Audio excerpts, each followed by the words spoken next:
I hated teaching. And it's a brilliant, wonderful, noble profession, obviously, teaching. I hated it because I didn't want to do it. The only thing that got me through those years were children, because some of you parents will know, children are wonderful and weird. I used to teach a class in North London. You'll think I'm exaggerating this. I'm not. This is just one class I'm talking about. They were the strangest group of human beings I have ever seen assembled in one place, right? They were the strangest group of human beings ever in one. I include all of the series of Big Brother in that. Right, I'll talk you through some of them. There was a child called Marwood in that class, which isn't a real name, let's be honest. He was absolutely on a different planet to the rest of us. I'll prove it. I once said to him, Marwood, what are you going to do when you leave school? Straight away, he said, well, I'm going to be one of two things, sir. I'm going to be a gynecologist or a train driver. I said, they're rather contrasting professions, Marwood.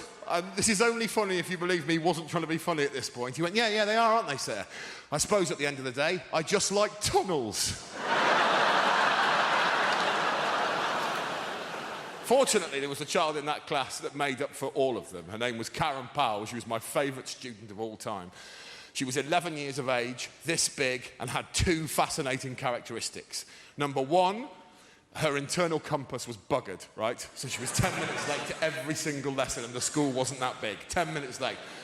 The second was, even though she was 11, she spoke, for reasons best known to our creator, like a repressed 1940s housewife. And you think I'm exaggerating this? I am not exaggerating it. She would come into my class like this. Hello, sir, how are you today? I said, I'm fine, thanks, Karen. How are you? She goes, yes, I'm very well, thanks. I'm very much looking forward to today's improvisation. I'll give you an example of her compass. She came to see me after a lesson. This is all verbatim quote. She went, excuse me, sir, can I have a word with you, please? And of course you can, Karen. What's the problem? Because I just wanted to say that I thought my performance in your lesson today was a little below par. I said, really? I thought you were great. No, I thought my use of characterization was paper thin. Thought the way I moved around the space was appalling. And my group work was something to be condemned, and I would like to offer you my most humble of apologies. I said, you listen to me, Karen Powell. You never need to apologise to me. You are my favourite pupil because you make me laugh my head off. Now go outside and enjoy your lunchtime. You've deserved it. She said, you know what? I think I will. I turned round at that point to do a little bit of admin, ladies and gentlemen. Karen was then faced with a choice. She could leave my room via the only exit, or she could go into my costume cupboard. I don't know what happened, but for safety, I'll tell you this. I locked my costume cupboard before I went for my lunch, then I went away for a whole hour. When I came back, I opened the cupboard, and I swear to you, that child was standing with her back to me in a scene from the Diddy Man remake of the Blair Witch Project, just doing this. And I went, Karen? She went, hello, sir. I said, have you been in there for a whole hour? She said, I'm rather afraid I have. I said, oh my God, I am so sorry. She said, don't you apologise to me. I've only got myself to blame. I'll see you later.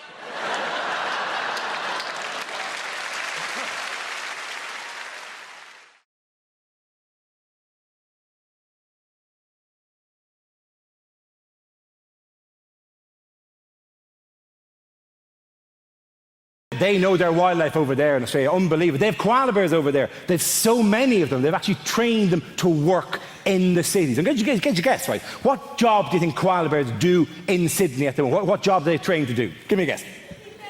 What's that? To be bears. To be bears. They're kind of, doesn't take much training, Tracy, to be honest. Given it's already a bear, it really, unless you want to be a different kind, you're no koala, you're a grizzly, get out there, go on, get out there, koala. Give me another guess. What do they train them to do? Koala bears. Cuddle. Cuddle is glorious. What a beautiful idea. They train them to work as professional cuddles. That's a fabulous idea. All over Sydney, there'll just be podiums sitting there with a koala on it, and you can walk up and go, I'm a bit down at the moment.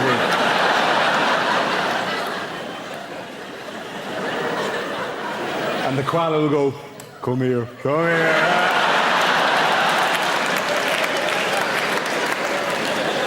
all right now, you feeling better now?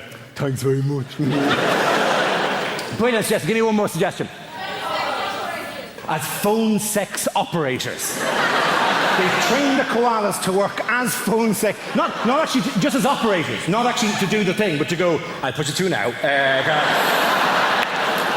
So, well, you sound like you need a bit of loving, do you? Well, there's a very strict woman on line 4. I'll give you that to her, right? Because koalas are very good at that kind of notion. Like that. Or is it actually to talk to the customers? Oh, do you want to see what I'm wearing? I'm all furry and exciting, right? I'm the furriest little koala you've ever seen. I'm slipping out of the fur at the moment. Look at that. Do you like that? That's kind of sick. That's weird.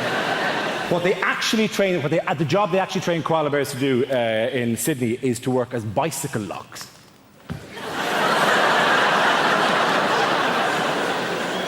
You take the koala, you put him in the frame of the bicycle, his little hands reach around through the spokes of the wheel, and then he just holds on to the bicycle like that.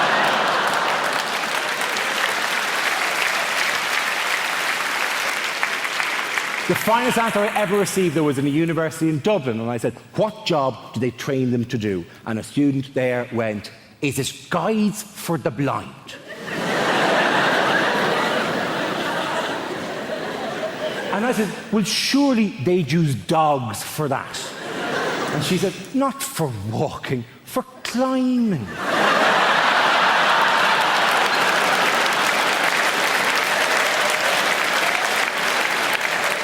It's a glorious notion. The dog would walk the blind person to the foot of the tree, at which point control would be handed over to the koala bear, who would then walk the blind person up past difficult clumps of branches and whatnot, till they got to the top, where presumably it would then describe the view to the blind person.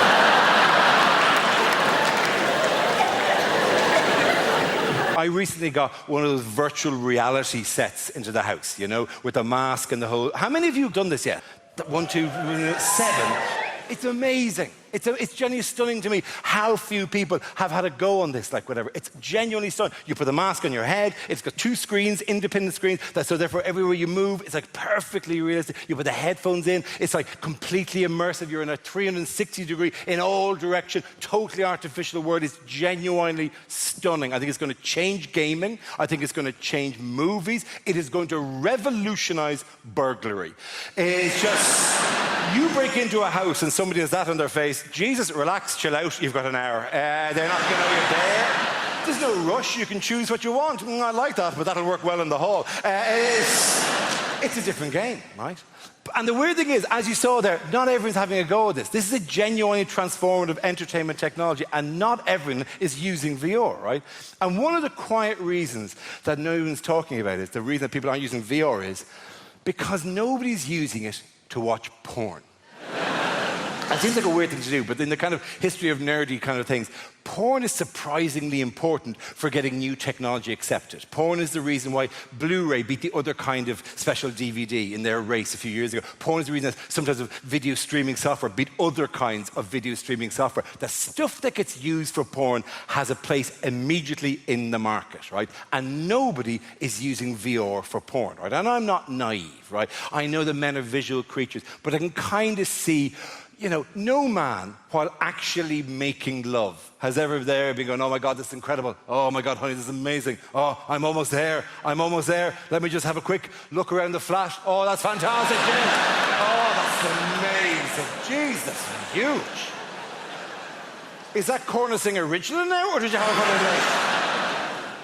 But the main reason that people aren't using VR for porn is because you cannot be entirely sure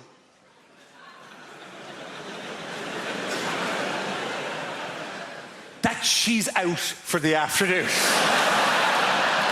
And I mean 100% sure, because the stakes are really high. You do not look good in this situation. You do not need your loved one going, oh, I've left my credit card, I better go back in. What is this you're doing to yourself? Yes, I was bringing the kids to my mother's house, but the little one fell in, we've had to come home. But Jesus, this is what greets us.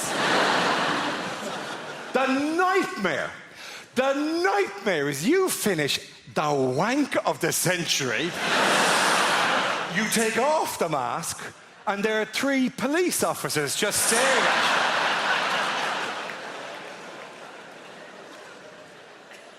you. Going, do you have no idea what's been happening for the last while? Somebody broke into your house. They were spotted, we were called, there's been a standoff. You've been a hostage for 45 minutes.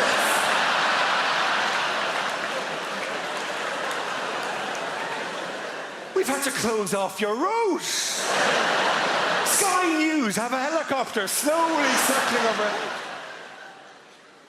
Your wife is outside on a megaphone going, stay strong, John, stay strong. And all the time we've been watching you on the thermal imaging, just battering away at yourself.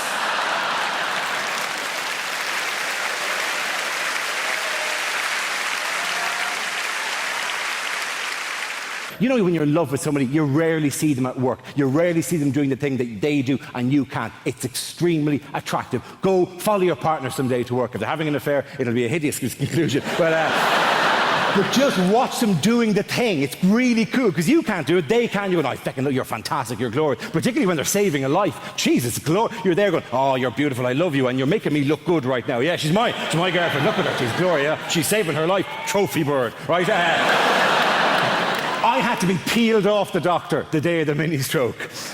Seriously, she was underneath me going, that's very flattering, but could I deal with the situation first, right? And I was behind her going, no, she'll be unconscious for a while, yes.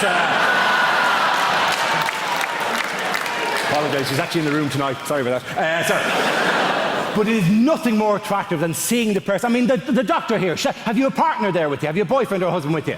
Yeah, he's a teacher. He's a teacher, so he's not in the medical trade. My teacher friend, isn't it sexy? Have you seen her ever deal with an emergency, have you? Not yet. Not yet, he said loudly. Get her to run over one of these feckers on the way home tonight. Dude, it's extremely attractive. But the one bad thing is you're very clannish people, the doctors. They have a tendency to hang around together in little groups, right? Okay. My teacher friend, do you have to go to loads of social events where it's just you and doctor? Does that happen to you, my friend? Does it? I hate it. Yeah, I know. It's a nightmare. I hate it himself. I am articulating your pain, my friend.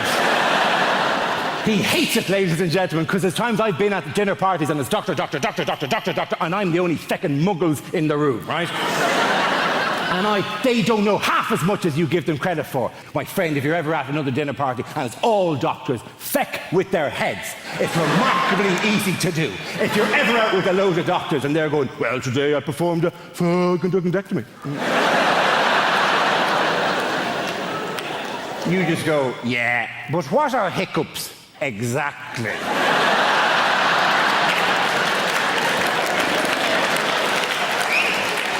There's many competing theories at the moment. And then you go, why, if you stay in bed longer, do you feel more tired?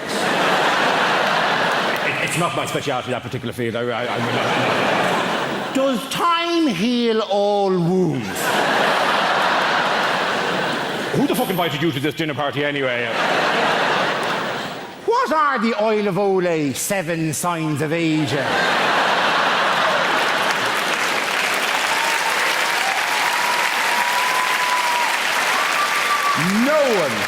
No one actually knows what the oil of Olay 7 signs of aging are, right?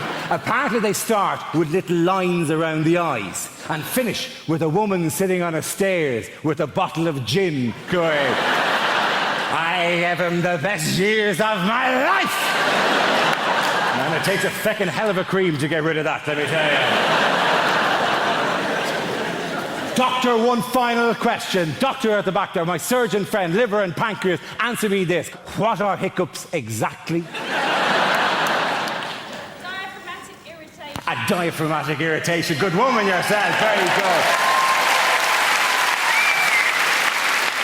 Let the punters at home note, she said, diaphragmatic irritation, which is right. I also would have accepted any arrhythmic irritation of the phrenic nerve. Please, please. I'm not a doctor. I'm just riding one. Okay.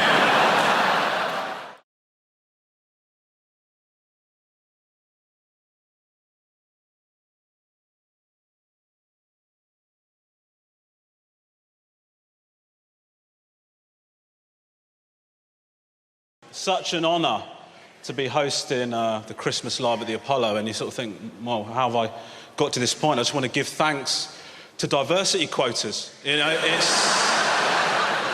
really helped me out. You're getting 2 for 1 with me because I'm Asian and I've got a lazy eye. So what you get is you get ethnicity and you get disability. I do like Christmas. I like to play the race card at Christmas. What's good about it is that you can make anyone feel racist at Christmas. It's a really nice little tradition I like to do. If somebody comes up to you and says, "Merry Christmas," you go, "Why would you assume that I celebrate Christmas?" Right? And if they come up to you and go, "Merry Christmas," "Oh no, do you celebrate?" You go, "Why would you assume that I don't celebrate Christmas?" It's wicked, man. I love it. Or sometimes I like to knock on a neighbour's door and go, "Here's your Christmas card. Notice you didn't get me one for Diwali. See you later." Nice. Obviously, it's difficult for us at our house with Christmas and that because, well, I can't pretend to be Santa.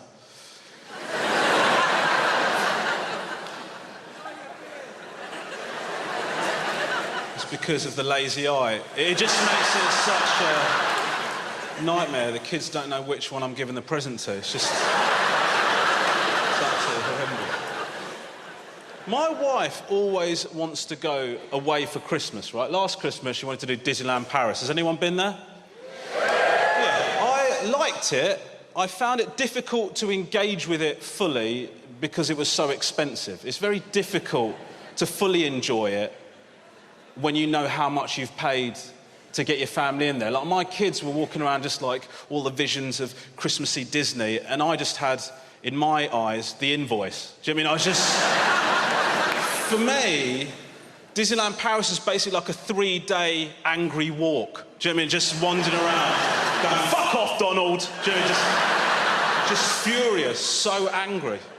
It's the first time I really thought about learning another language, right? Because they all speak French, obviously. We're in France. I'm not so post-Brexit that they can't speak their own language in their own country. But I'm a very paranoid dude. We're queuing up for the Tower of Terror with my eldest son. Just about to get on the ride, the guy behind the counter turns to his mate and goes, "I was thinking, what the shit did that dude just say, man? And in my head, I'm thinking he must have gone, "I think the roller coaster is broken. Let's just try that one more time on this prick and his son."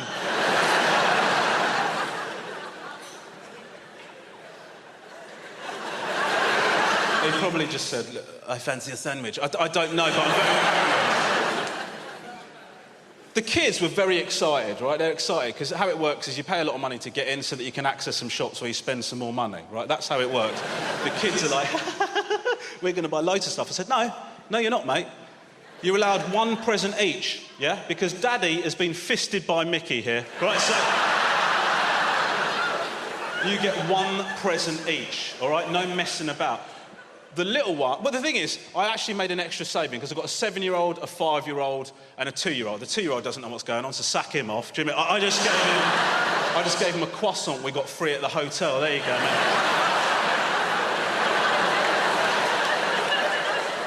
Thank you, Daddy. Thank you so much. Yeah, enjoy, dickhead. London, just a city dragging itself up by its cranes to ever new heights of unaffordability. It's been that way for years now, right? It's just a playground for the super wealthy and their offspring. And I'm not from that sort of background myself, regardless of what you may think from the way that I just pronounced the word years. I'm not, it's just a voice. This is genuinely true. During the last year for which I have available data, the high school I went to sent more people to ISIS than Oxbridge. Let you guess which way I went?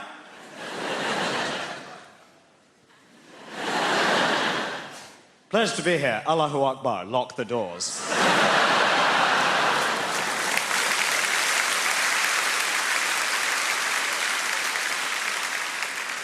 You might think the last line's obviously a joke. I'll get letters.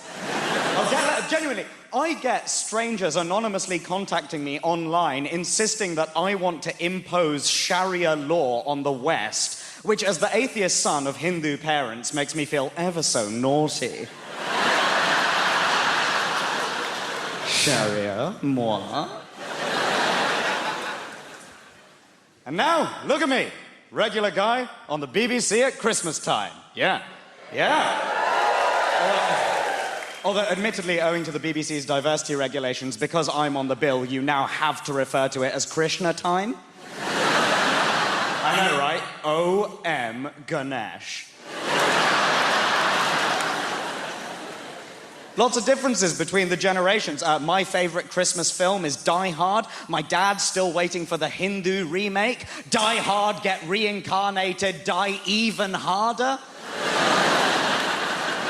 It's been an interesting time this year. Lots of changes in my area at the moment, right? My part of London is undergoing a lot of rapid gentrification, they call it, right? I don't know if I can be a gentrifier because... I've gentrified places in the past. I work in the arts, don't get me wrong, right? I remember a while ago I lived in a place called Streatham in South London, and when I came towards the end of my tenancy, I remember walking to the station and realising that overnight a minicab office had been replaced by a vegan bakery, and I was like, my work here is done. It's different from the way that it used to be, you know? When my grandparents came to this country, with nothing, and yet they were able to start a family here, they were able to build a life for them, they were able to own property, largely because they drove down house prices in every neighbourhood they went to, but they were able... Property. It's not like that anymore for the different generations, right? So what do the young people do? You wait, you're probably watching this at home, all the generations together at last at Krishna time. Huh? All of the young people waiting for a grandparent to cough and hoping that that's what's finally going to get them on the property ladder.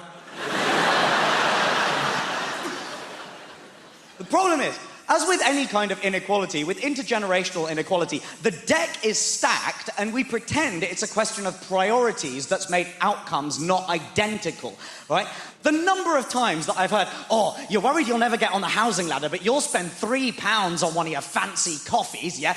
Oh, yeah, well, you'll never get a little flat, but you'll spend £3 on one of your fancy coffees. Bruv, that's because you bought all the £3 houses. Few of those left, I'd prioritise that over a gingerbread latte. That is not the world that we currently live in, right? Guys, I currently, as an individual, earn more than both of my parents did, put together, adjusted in real terms, when 23 years ago they bought a 4-bedroom detached house in North London. The problem is my fondness for brunch. Sure. My daughter and I were really close. I took her out for some festive cocktails last week, and we went to one of those lovely fancy sky bars down on the south bank of the Thames. And as we were queuing to get in, they were doing very, very thorough bag checks on the door. My daughter's face just fell, and she said, Mum, they won't suspect you. Can you put my weed in your pocket? Oh, something's gone wrong here, hasn't it? Can you put my weed in your pocket, please? And where was I going to put my cocaine? But we got in, we had the most wonderful night, and we kept getting free cocktails. There was a very, very good-looking young waiter, wouldn't let us pay for a single thing. At the end of the night, that waiter came over, he bent down, he said to my daughter, he said, if you weren't here, I'd take your mum home with me. I couldn't believe how long it took to get an Uber for my daughter. It was...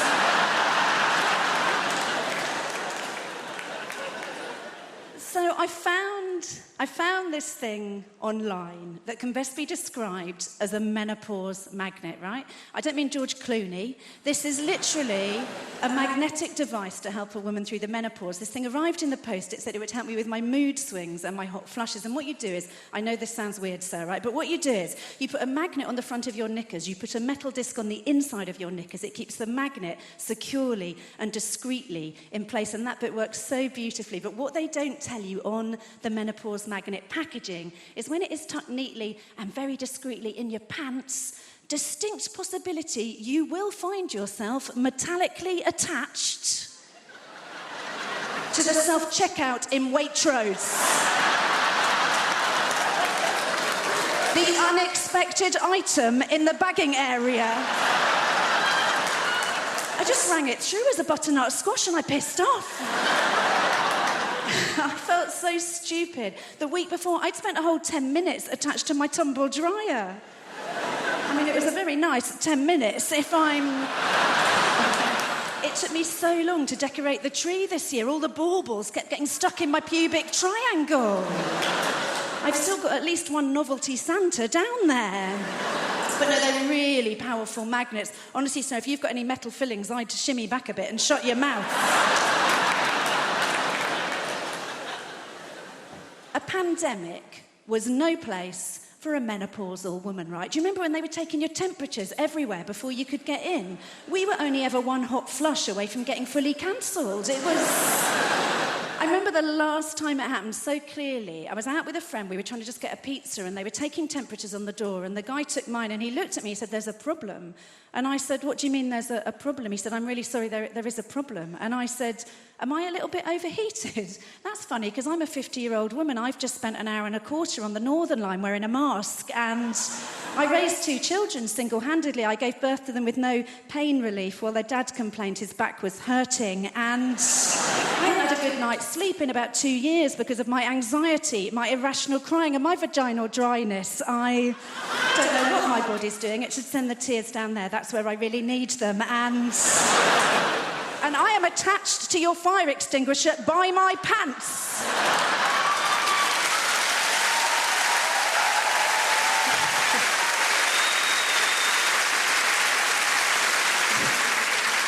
Turned out the problem was with the card machine. You had to pay on the app, so... I've made a list of pros and cons, because I've been spending a lot of time in brothels and prisons. Made a list of pros and cons, always good, give you a bit of balance, Con, complete loss of all feelings of hope and possibility. That doesn't sound very good, does it? It doesn't sound much fun, does it? Pro, increased plug socket access. Bang, 1-1. I say increased, it's actually total plug socket access.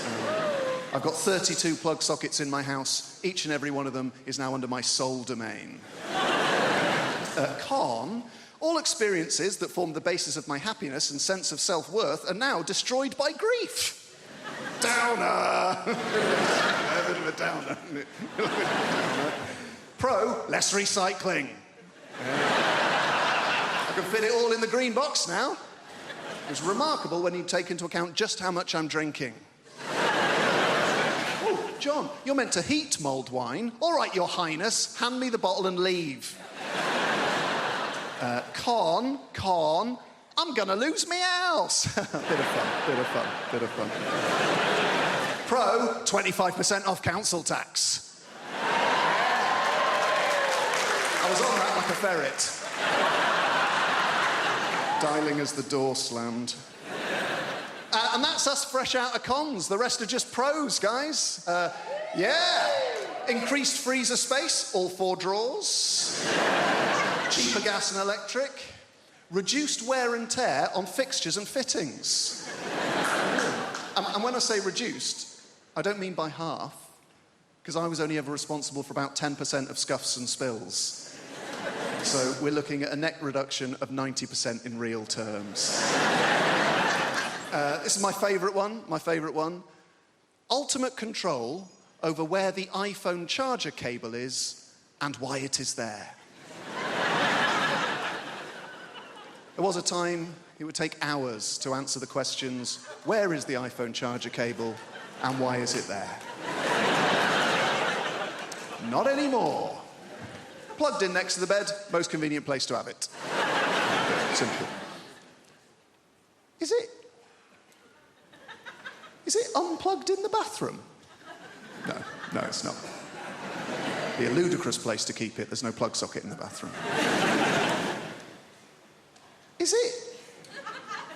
Is it in the front pocket of a rucksack you no longer use?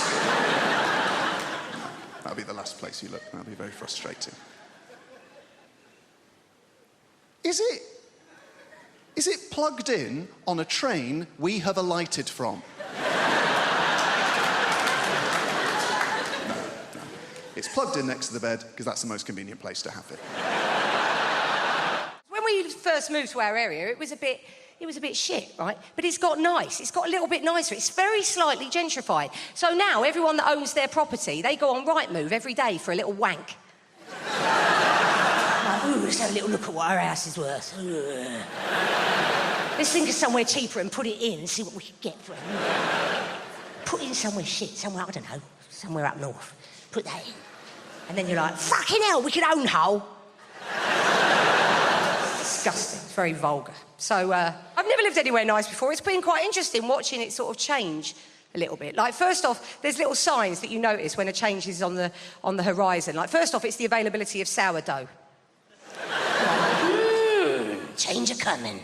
And then it's the pub. It's always the pub. You've got to keep an eye on the pub. The pub changes. Like our old pub, it was a sort of working class pub. Old blokes in there, smoking roll-ups, buying and selling the odd gun, watching Sky Sports, right? But they've all had to go now. They've all been kicked out and the pub's been done up. It's all shabby chic. It's all been done a bit retro.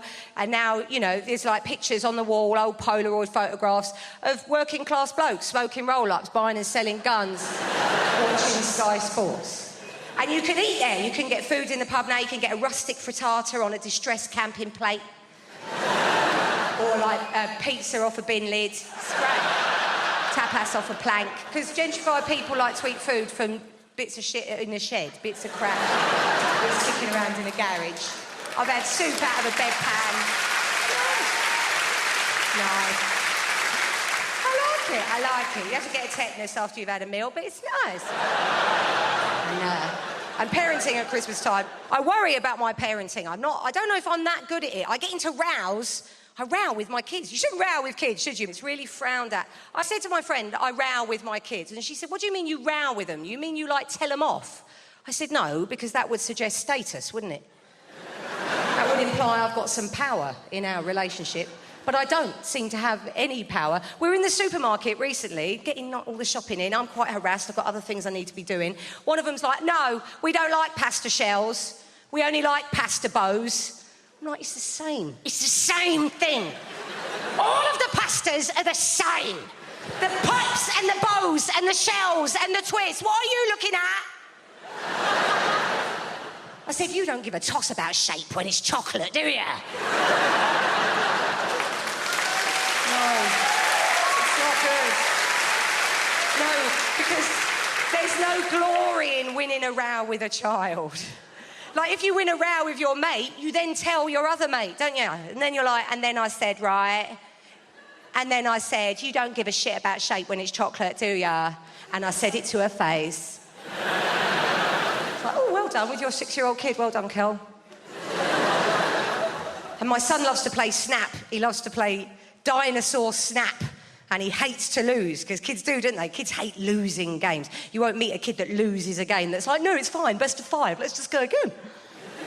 So I have to let him win, because I'm his mum and I love him in a sort of oppressive, cloying way. So I have to let him win. He'll lose at things later in life when I can't control that for him. But for this game of Snap, I can let him win, can't I? But it turns out that my reflexes aren't as sentimental as me. So a diplodocus goes down, and then another diplodocus, and before I quite know what's happening, I'm like, snap! Snap! Ha!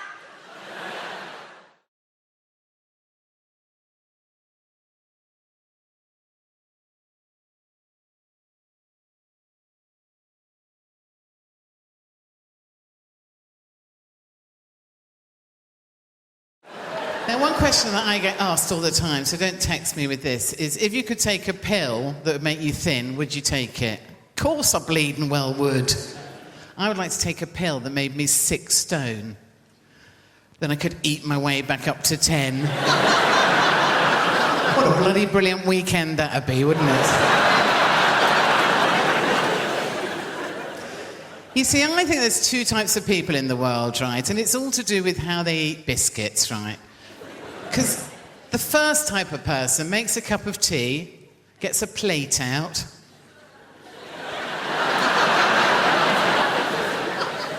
opens the packet of biscuits, takes one biscuit out, puts it on the plate, and eats it very daintily off the plate.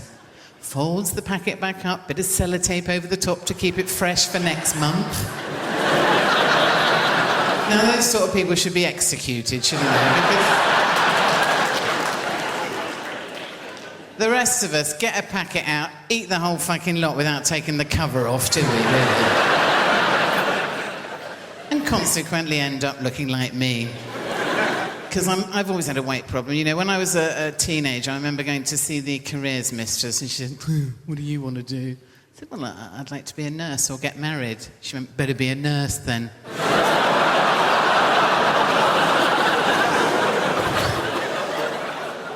When I was actually a teenager, I wasn't frightened of teenage boys, but I'm terrified of them now. They're a scary bunch, aren't they?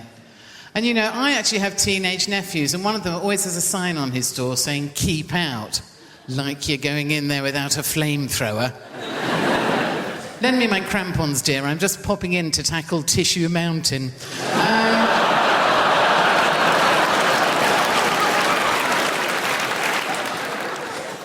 And of course, the worst thing I think you can do with teenagers is try and kind of get down and speak their language. They hate that, don't they? Which is why I quite like doing it. And I actually found this out to my cost last year, right? Because I went around for months going to people, "Would you look at that minja over there? That is a minja and a half, that is, isn't it?"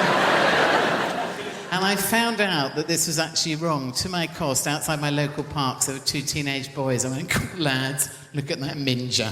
What a blinking minja that is." And they went, "Oh, for Christ's sake, it's Minga." And that's our mum. So, you know... Do we have many politically active people in tonight? One. Well done, sir. No, because I've been a Labour Party supporter all my life, and in fact, at the last election, I was asked by Tony Blair to go and speak at a rally in Hove. Oh, joy. And, but, you know, it just made me think, standing in the front row with all these dignitaries, these Labour Party dignitaries, I've come a long way since fags behind the bike sheds. Because I had Blunkett there, I had Cherie Blair there, Tony Blair came along the row, shaking everyone's hand, got to me and said, "Thanks for doing this, Joe. Kiss me." On the lips, tried to get his tongue in. Got up to do my speech, Blunkett had undone my bra. Because they're mad for it. They are. I was shocked, you know, because I was brought up in a little country village. The only thing we had to do at the weekend was bell ringing. Now, I don't know if anyone's tried that, but it's much harder than it looks, which I believe is something John Prescott says to a lot of women that he meets. But, I'm going to explain the concept and naked attraction to you, and you're going to think to yourself, Suze, previous to your gig tonight, did you nip outside and smoke some crack? Because that's how mental it is. Right, Emma, a girl walks out on stage, she's like, "I'm looking for a boyfriend." And the host goes, "Brilliant, we've got 6 naked men in tubes behind." Then the host says to the girl, "What are you looking for?" And the girl will always do the same thing. She'll go, "Oh my God, you've really put me on the spot." And you think, "No, you chose to come on this show, moron." She goes, "Well, I guess I'm looking for a boyfriend, but also a friend. I really like going to European city breaks, maybe someone that likes travel. And I really like music gigs as well, so maybe someone that likes music. And I guess if I'm being really honest, what I'm looking for is love." And the host goes, "Brilliant. Let's see if you can find love by judging dongs." Okay?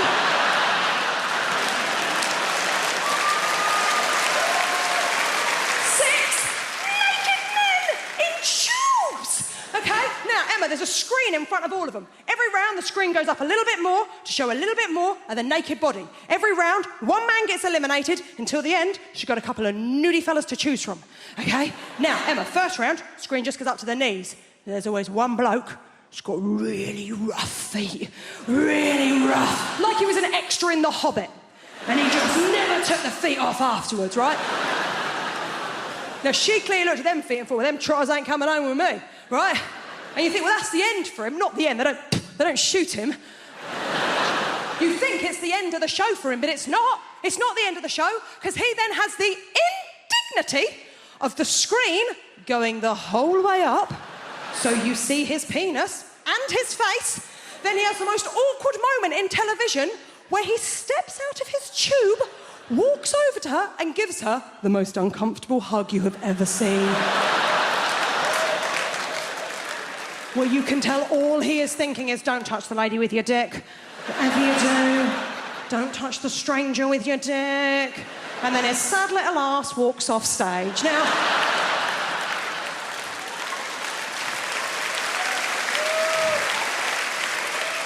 the next round, the screen comes up to the waist. And let's be honest, it is the round we are all watching for. It's cock-a-clock. Now, it's not going to come as a surprise to any of you. There's a lot of people in this evening. I bet it doesn't come as a surprise to one person in this room. I ain't seen many willies. I ain't seen many of them. I ain't seen many willies. I'm not a connoisseur when it comes to willies. I was straight for a month when I was 18. I don't have the wrists, okay? But even to me, even to the untrained eye, there was one that I was like, oh, there's something up with him. There was something just not quite right about it. They're not meant to have a corner, are they? Halfway through, it had like a proper corner. Now, she clearly looked at that one and went, ooh. She can't do that, can she? She's got to go work on Monday. She don't want to look a bitch on TV. So instead, she has to do a little lie. Emma, see if you can see where she went wrong. She went, I'm going to have to get rid of number 4. Kind of weird dick. I'm going to have to get rid of number 4 because the way that he's standing, he doesn't really look like a very confident guy. And I'm only really attracted to really confident guys. And I thought, he has his penis out on television. How much more confident would you like this twat to be? But I get to travel with this job a lot, which I enjoy. I get recognised as well, which is a strange experience. It's not always from being on TV. Sometimes you just get recognised the next day if you've done a gig somewhere. Like I had this recently. I was up north, and I'd been doing some gigs. The next day, I was just in the hotel having my breakfast, and there was a couple in the corner, and I could see they kept looking at me. This couple must have been sort of in their 50s, and they kept looking over at me, and I was just having my breakfast. And as they got up to leave, they came past my table, and they stopped. And the lady said, "Can we just say," she went, "You were amazing last night." I said, "Oh, wow, thank you so much." She was like, "Honestly, our cheeks are still hurting." I was like, "Wow, thank you." And her husband was like, "We just love finding new people." I was like, "Wow, thank you so much." And they walked away, and a few people turned to look at me, and I thought, oh, they're probably quite disappointed. They don't recognise me. They don't know who I am. And then I thought, no, that's not it at all, is it? It's because at no point during that interaction did anybody mention that I was a comedian. So all that happened was this couple approached me over a hotel breakfast and said, "You were amazing last night. Our cheeks are still hurting. We love finding new people." But of course, the issue is that the people there, of course, you can't tell from looking at me like I'm a comedian, because you can't just judge someone just by looking at them, can you? I mean, you can, but you shouldn't. But you can sometimes, can't you? You know, like, for example, if you see a man over 55 with a ponytail. You can make assumptions, can't you? Like he's either a magician or he knows karate. You know one thing for sure, he's definitely divorced. Like, you shouldn't, but you can is my point. But of course, ultimately you can't, and you can't judge someone just by looking at them. Like, you wouldn't know, for example, you wouldn't know from looking at me that I've got epilepsy, would you? Because I haven't. No, I do, don't worry, it's fine, it's good news, I got it. In fact, fun fact for you, I had my first ever seizure during National Epileptic Week. Which was fitting.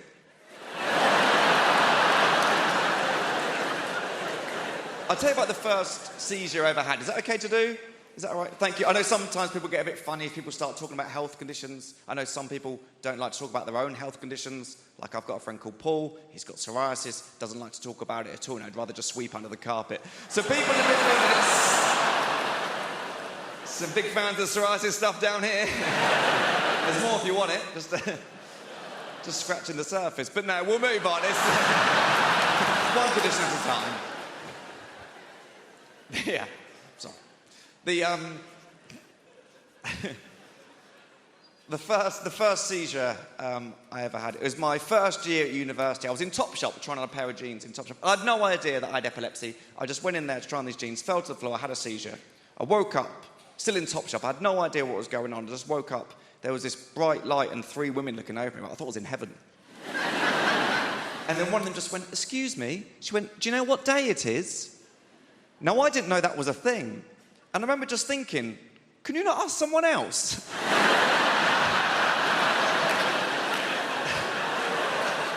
It's like, to me, this woman had just walked into Topshop and just gone, "What day is it?"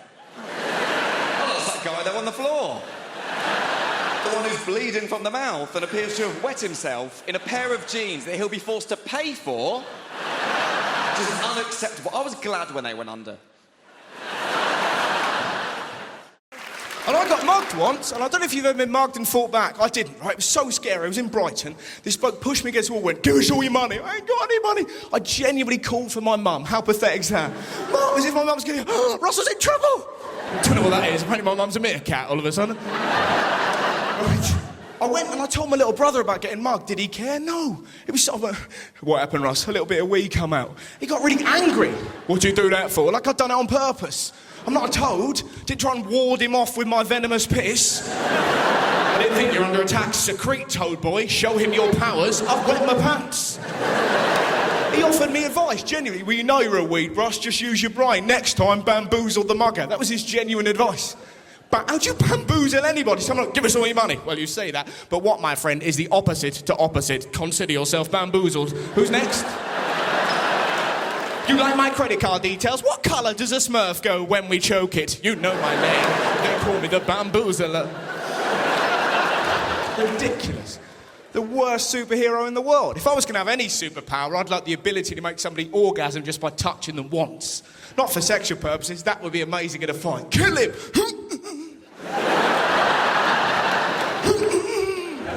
"Kill him, Steve. I'm trying to, but I'm too horny. He's made my belly fizz." I haven't got that skill. If I had that skill, I wouldn't be here. Be in the zoo causing a great deal of mischief. "Which animal, old lady?" "The hippo." You got it. I'm not very good at sex. I'm quite confident sexually, but I make mistakes. Do you know what I mean? Has anyone ever tried using food in the bedroom? Has anyone ever? You go, "We're not telling you." It went really badly. I was like 19, and I read in a magazine like 59 ways to please your lady, and using food. So I went and bought. Now this is a mistake. I went and bought a 4-pack of Rolo yogurt, and rather than tell my then girlfriend what I had planned, I pretty much waited for her like some hideous yogurt goblin. And I doubt there's anything more terrifying and yet pathetic to come home and find your boyfriend naked holding yogurt. I panicked, and I didn't put a little bit. Honestly, we're both fine with the arrangement. I pretty much covered her, right? Every bit of skin I could find. By the time I'd finished, she looked a bit like Morph. She's no longer my girlfriend, now she's an angry meal. Eat me. Where do you start licking? You can't lick randomly, and then she looks like she's got an illness. So I did foot up to knee. That took me an hour. We're having fun now, aren't we? Having fun. Why aren't I going out with a hobbit? 2 hours later, we realise she's dairy intolerant. We're down the doctor's. She looked like an angry gingerbread lady who'd had her leg dipped in Tippex. Right? That has done me the world of good. Thank you for that. Because I was waiting back there behind the big billboard, absolutely terrified. I'm not a natural performer. I'm not, although I have been doing this talk around the country for about 2 months now. I won't lie to you, it's not been going very well. I think the worst one was Folkestone. I have never seen an audience turn so quickly. Rushing at the stage, anger in their faces. Refund! Refund! It was horrific. I'll try and paint a picture for you. Youngsters will know what I'm talking about. Are there any youngsters in the... You can relax, sir. Well, there's a youngster. What is your name, sir? Riyadh. What's that? Riyadh. Riyadh. What? Riyadh with a Z. Riaz with a Z. All right, it's not Sesame Street.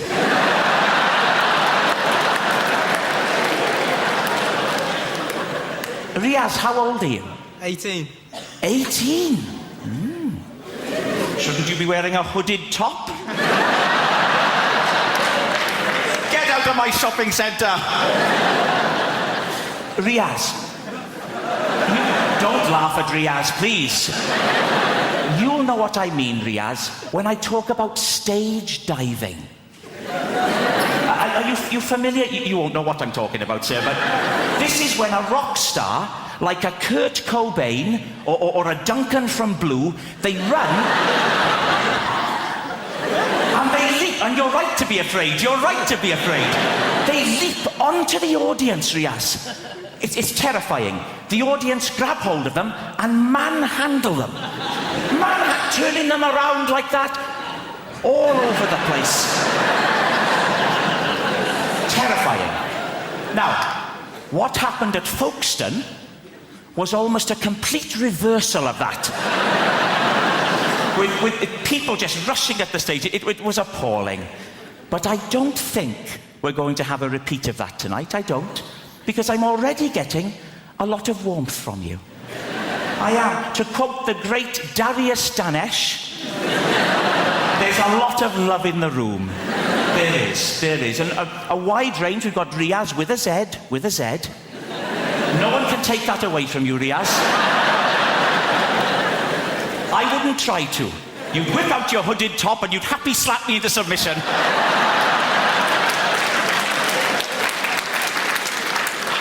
But it's a friendly crowd. We've got a proper... Look, here we go. Right down in the front, there's a chap here wearing a T-shirt with a slogan on it. Unbelievable. A grown man. What is your name, sir? Chris. Chris, with a Z? Riaz, you're one up. You're ahead. I'll bet there aren't many other people in the whole building who have a Z in their name, in all honesty. Unless Zebedee's joined us tonight, which I think is unlikely. So you're a Chris. Yes. Chris. And what's the idea with the T-shirt, Chris? Is it Rag Week?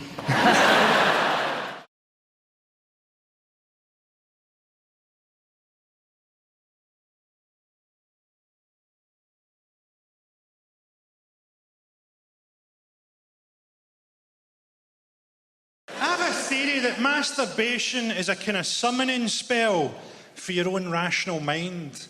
Because we're all so driven by hormones and by desire. Sometimes you've got to have a wank to speak to your real self. You have a wank, you go, oh, I should have shagged my ex one last time. I'll text her, I'll meet her, I'll shag her. And then you come and a little voice comes on in your head that goes, yeah, don't do that, mate.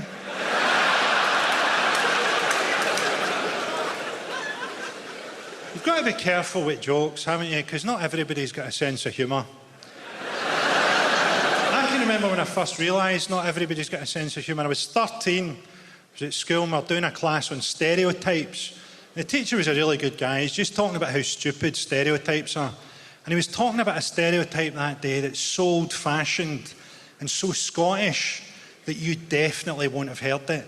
Have you ever heard the stereotype that deaf people are really strong? That was a genuine thing when I was growing up. Deaf people, particularly deaf and dumb people, were believed to be really strong. And the teacher said, think how stupid that is. Have you ever seen a deaf contender for the heavyweight championship of the world? And me, aged 13, I put my hand up and I went, there was one, sir, but he was disqualified for punching after the bell. And nobody laughed. And I knew right then that life was going to feel pretty long. You've got to have a bit of leeway with jokes, haven't you? I can't write jokes for the average person, can I? The average person is Chinese.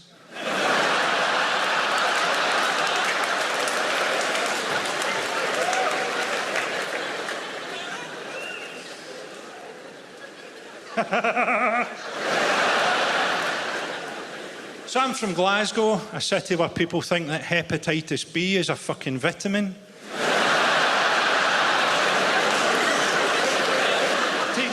Glasgow's attitude to you. This happened to me recently. I was having a wee snooze in a park, because my career's been going really well lately. I was having a wee doze under a tree, and a guy came up to me and he went, "Do you know your problem? You're fucking unapproachable."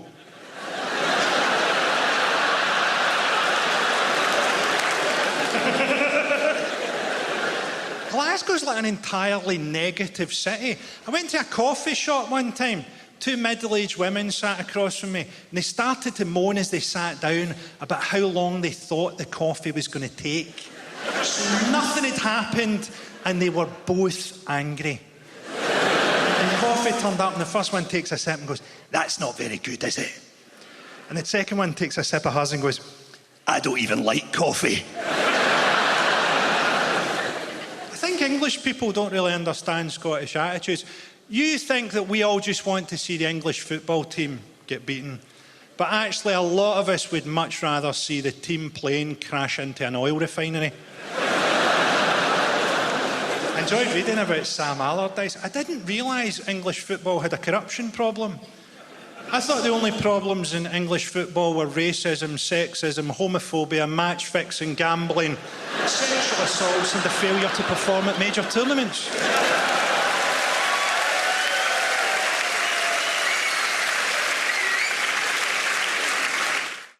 I've got the memory of an elephant. I remember one time I went to the zoo and saw an elephant.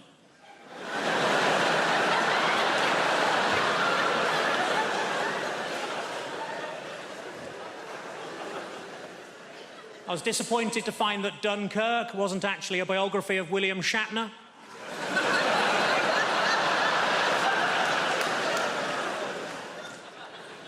I accidentally kicked my dog early and it bit me on the bollocks. My mate said it's karma. I said, no, if anything, it's even more angry.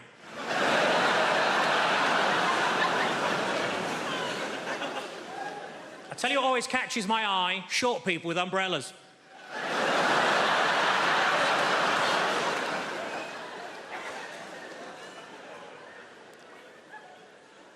I put on a lot of weight, so I rang up Weight Watchers. I said, it's an emergency, can you send somebody round? And they said, yes, we can, we got loads of them.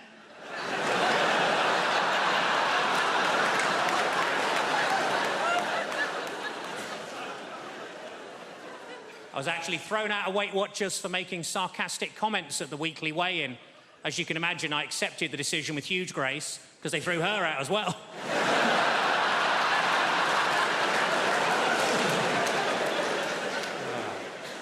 I was watching TV, the announcer said there's a documentary about the clitoris on the red button, but I couldn't find it.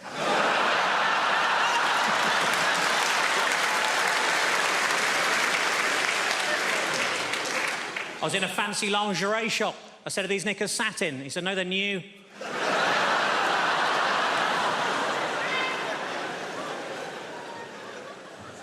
I didn't know what to get my little niece for Christmas, so I asked my sister what she's into.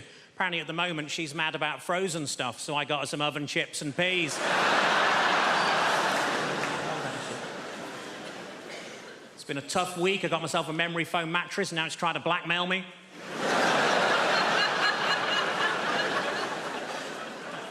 As a child, I was made to walk the plank. We couldn't afford a dog.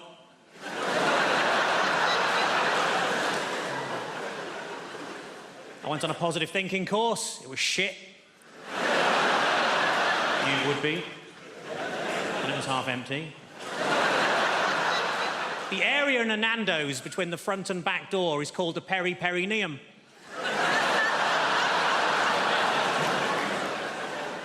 What I like most about that joke is that people who know what a perineum is usually haven't heard of Nando's.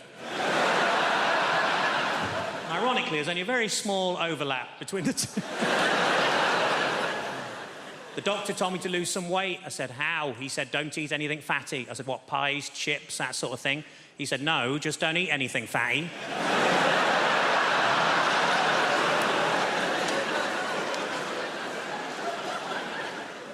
Old lady names are very much back in fashion at the minute, like Lily or Elsie or Rose, and we wanted something like that for our daughter, but we couldn't decide, so in the end we just called her Nan. So we shall grow into it. Welsh people out there? Tell them! Tell them how good it is now! Oh, it's not shit anymore! We spent millions, so it's not shit for you. That's the whole... Welsh people, where are you from? Fair enough, it's shit. Yeah, quite fair. Yeah. I'm trying to explain that the place has improved and you lob Swansea in just to... Lucky Swansea's still a desperate dump, isn't it? Let's face it. Devoid of any hope whatsoever, Swansea. Have you been? There's a sign on the way in that says, kill our children, not your speed, isn't there?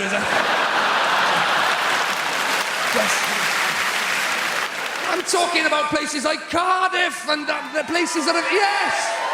These places have improved. We've had development money. We've done... Cardiff Bay, have you been there? Go there on holiday. It's lovely. We've done it all up. You've got cafes and bars. You've got the sea down there now. It's amazing. True, down where the shit was, that's all sea now, most of it. And it's going to be amazing when they finish it. Has anybody seen the posters of what Cardiff Bay is going to be like when it's all done? It's not. It's going to be amazing. There's going to be people chatting, laughing, texting. Welsh people, these are presumably. Having interesting conversations over dinner. We're all going to be a lot better looking by the time it's finished as well. You look out. Where are they going to get these people with fashionable glasses and teeth from in Cardiff? I got no idea. You've got to admire their optimism, haven't you? Fair play.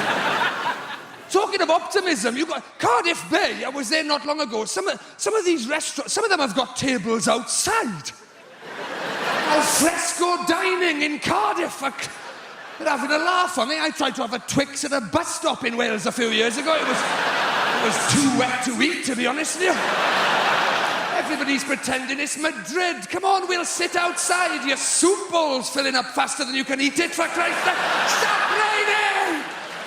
You never get past your starters after 7 hours of soup and rainwater. You give up. Through your gin and tonic's overflowing, the little umbrella's blown inside out. Turn it back into the wind! Turn it back into the wind! As waiters with frosted eyebrows fighting their way to the table. Spaghetti carbonara! Spaghetti carbonara! Sure, I'll get another one! I'll get another one! As people throwing life buoys to their bread rolls. I'll pull you in! I'll pull you in! Peas being airlifted to safety. Oh, Wales is improving. Even the valleys. Go to the valleys on holiday. Even the valleys. They are. Shut your face. They're getting better. They're getting better, the Welsh. I did a gig in Pontypridd.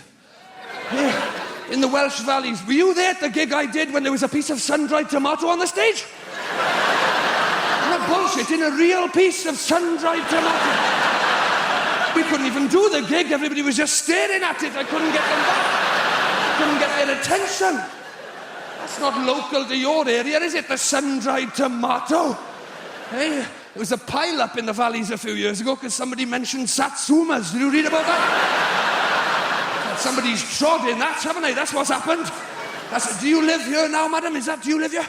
And are you from the valleys? My boyfriend is from the valleys. Your boyfriend? It was probably him that trod in the sun-dried tomato and dragged it all the way back. That's what he probably stepped in the sun-dried tomato in London and took it all the way back to the... He must have been shitting himself on the way back.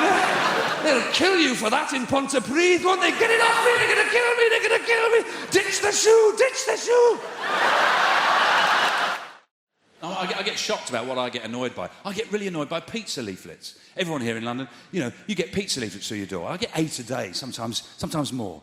I shouldn't bother them. I should pick them up, put them in the bin. But everyone that comes through, I go, It's like someone standing next to you all day long going, do you want a pizza? Fancy a pizza? Do you want a pizza? Fancy a pizza? No, I don't want a bloody pizza. I wouldn't mind if the photographs made them look tasty. But, it looks like someone's cooked a kid's painting, doesn't it? Another thing that annoys me, tea bags. Oh, God. Because they're not bags, are they?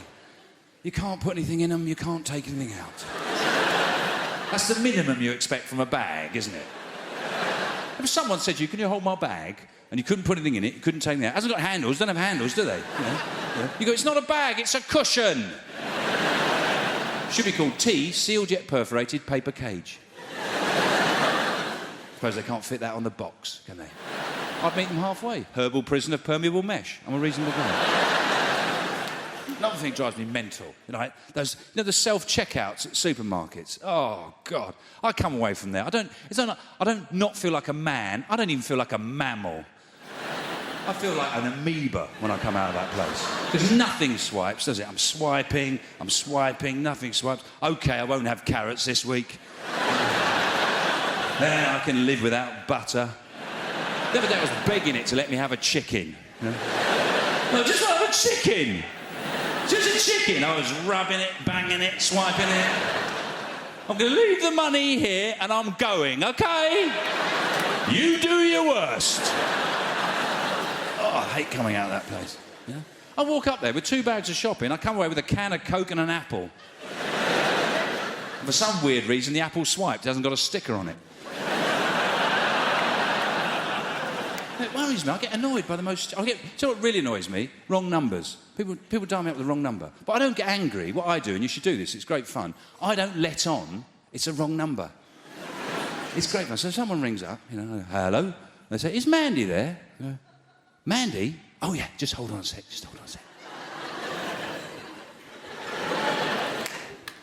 Mandy! Mandy! Get your ass up here now!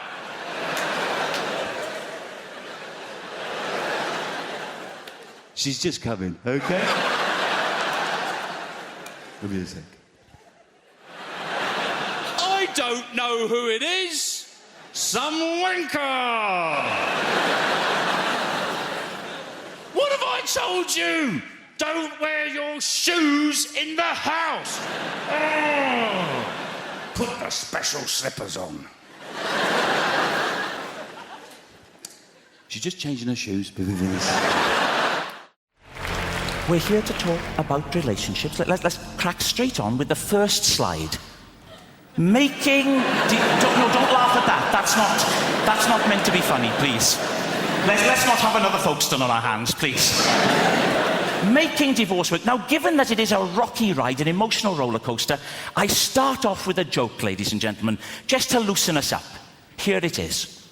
If you're going to get divorced, you have to be like the man in the toll booth. Why is that, Keith? Well, you have to be willing to accept, this is the joke, change. It's a zinger. When you divorce, there is sweeping change. Changes right across your life in every area. One of the first things to change is the locks. You may come... Please don't laugh at that, please. You may come home one day and find that your key no longer fits your wife's lock. Another man's key is fitting your wife's lock. And stop that! Stop it! Stop! I'm stamping on that. Riaz, with a Z, please.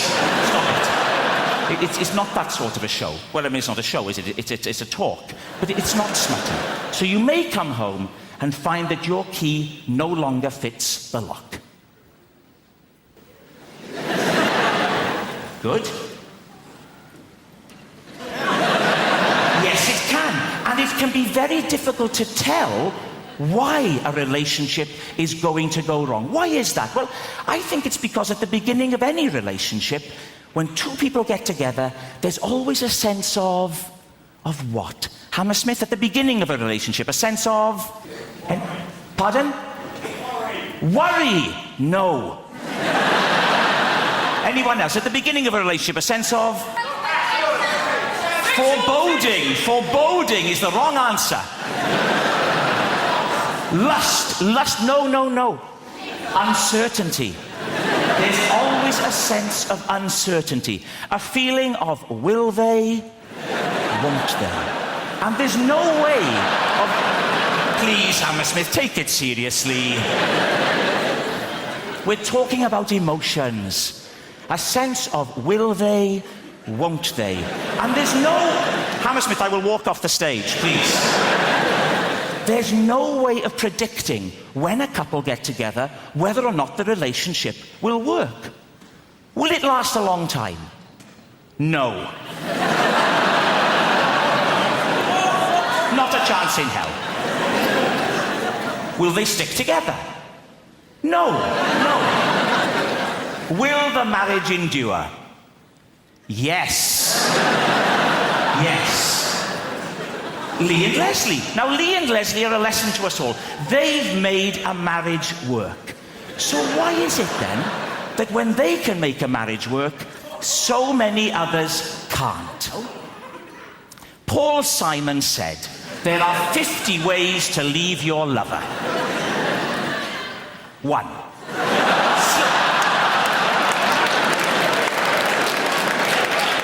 Hammersmith, time out. Please start to take it seriously. 1. Slip out the back, Jack.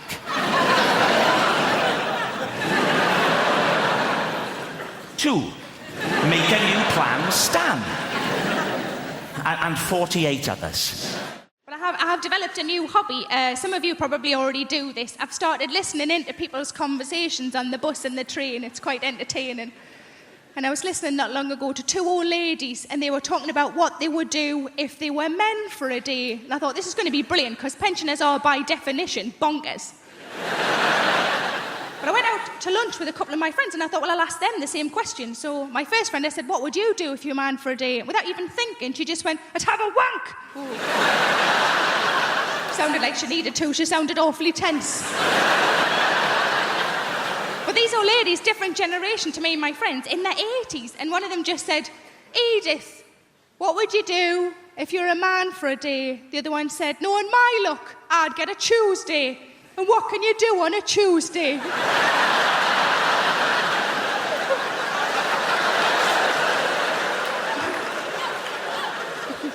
My second friend, I said, what would you do if you're a man for a day? She just said, I just do everything. And I thought she meant like in a sexual way. And I said, is that what you mean? Like you just do everything? And I said, is that what you mean? She went, no. Just all the little jobs round the house. But I've been trying to go on a diet. I'm not really very successful. But I find that whenever I go shopping and I can't get into things, you know, when you try clothes on and you're the size you weren't expecting to be, I just come home and I put on a song, and the song is Big Girls Don't Cry. You know the song? There's a couple of versions of it. Big girls don't cry. Such a load of rubbish, that, isn't it? Big girls don't cry. Yeah, they do. Cry because they're fat, cry because they can't get a boyfriend, and they cry because there's no trifle left. But I was on holiday in Spain last year, and I'm bragging, I know, and outside the hotel was a lovely pool, and I wanted to go in the pool, of course I did, but I'm not overly confident with my figure in a swimming costume, and I was watching the women who were walking in the pool, and these were like tiny, you know, these wafer-thin, tiny women. And I thought, I'm not going to walk in with one of them. If I walk in with one of them, people are going to think I've bloody eaten one. And I wouldn't anyway, because there's no meat on them. So what I decided to do instead is just to walk in with the children, because kids are all really fat these days. If I walk in the same time as a 9-year-old boy who's got bigger tits than me, nobody's looking at me anymore. But like I say, I don't have kids, and most of my friends don't have kids, but I think if you ask any woman who doesn't have kids what would worry them about having kids would always be childbirth. It's quite a reasonable thing to worry about childbirth. From what I understand, it changes you downstairs, doesn't it? It changes you downstairs. I quite like my downstairs the way it is, thanks very much. Certainly don't want a bloody extension. But it's bound to change though, isn't it? Because you're forcing a person out. That's what you're doing. You're forcing a person out. I've never forced a person out. I forced a couple in.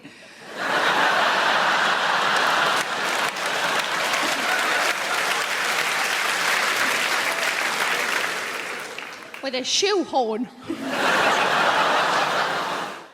You don't need to be in the army these days to get a gun if you're a young person. A lot of gun crime on the streets, a lot of caps getting popped.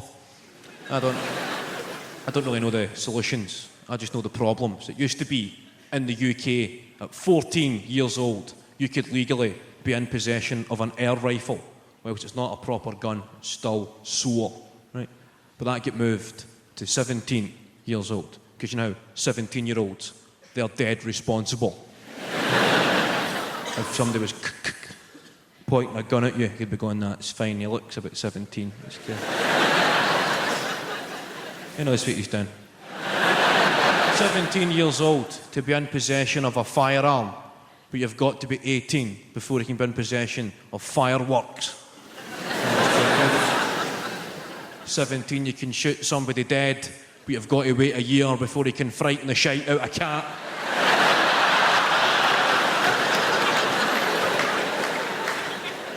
But drugs, I get offered drugs quite a lot in this game. You get offered the usual suspects like ecstasy, speed, and a drug called horse tranquilizer.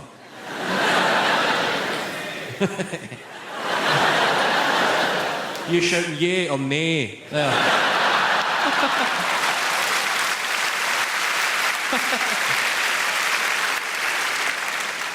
I can understand people who don't know anything about drugs. Maybe trying ecstasy because it sounds quite good, or the connotations of the name, ecstasy. You think of states of euphoria and happiness. And then speed is pretty self-explanatory. Then horse tranquilizer. That hardly sounds the most sociable of evenings.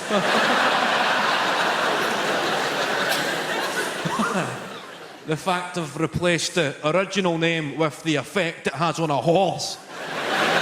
I think that's the way every drug should be tested. Give a lot of them to horses, then you can see what it actually does to you. It would also make the Grand National pretty interesting. 20 quid on the one that's breakdancing, please. I was watching a programme about children from the opposite end of the social spectrum. A programme called My Super Sweet 16th. Anybody seen this? Don't get too excited, it's quite shite. Right, I was watching it about 2 o'clock in the morning when the TV's quite shite. Anybody watch late night telly? You ever been up that late at night when the TV just goes, get to bed? There's nothing to see here. People often ask what made me get into stand-up comedy. I always say my mum's side, that's the funny side. But it more or less started with school. When I was in school, I was dyslexic. I can hear the thoughts in the room right now. Oh my God, he's dyslexic. He can't play Scrabble. Oh my gosh. I think where comedy started for me, because I was a bit of a class clown, you know, and the thing is when you're dyslexic, it's not that you can't read or you can't write. For every child, it's always different. For myself, it was always my concentration would affect my education. Like, let's say, for example, I'm talking, let's say me and you are friends, bro. We're not being destructive, though, to the class. But everybody in this room remembers that one particular old teacher. She's like 172 or some stuff like that, yeah? And do you remember when she'd catch you talking and make a big meal out of it? So we're having a small conversation, then she'd notice me, particularly me, talking,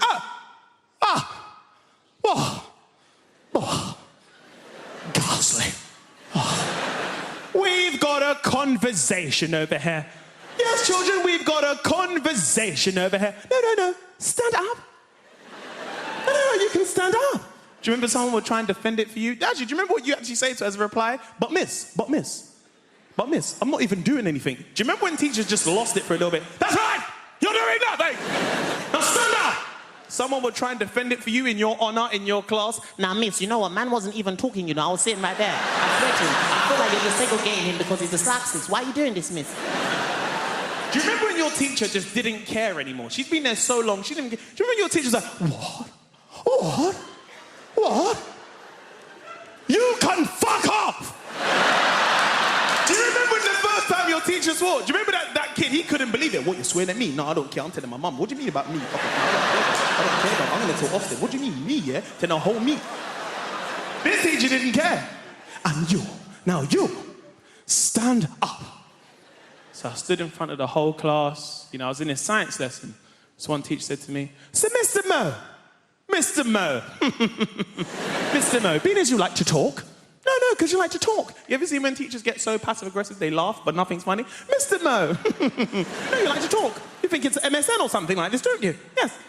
So, being as you like to talk, yeah, you can tell everybody in this lesson, yes? Yeah, no, because you're a talker. You're going to be a teacher one day, aren't you? You can tell everybody in this lesson what osmosis is. Huh? What is osmosis? So I was like, osmosis. So I was like, well, osmosis is actually the process where a high concentration goes into a low concentration. A bit like if I put potatoes in water, they expand with weight and density. Anyway, what I was saying before getting really interrupted, basically like...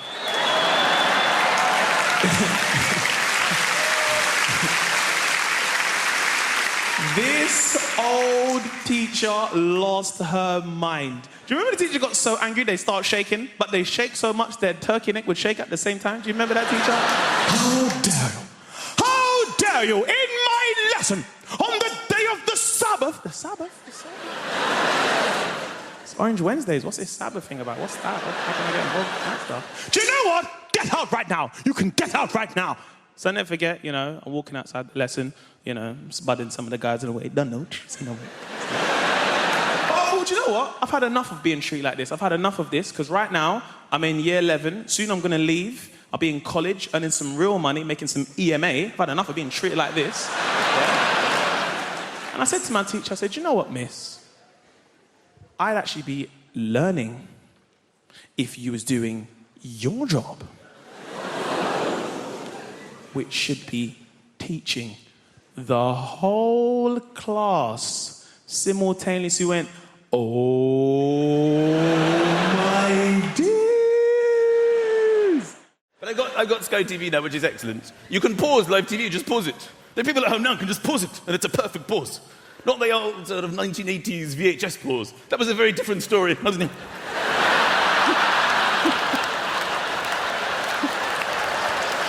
You couldn't even see what you were watching in 1980s pause. People who weren't moving would start moving. Wasn't even moving in this scene.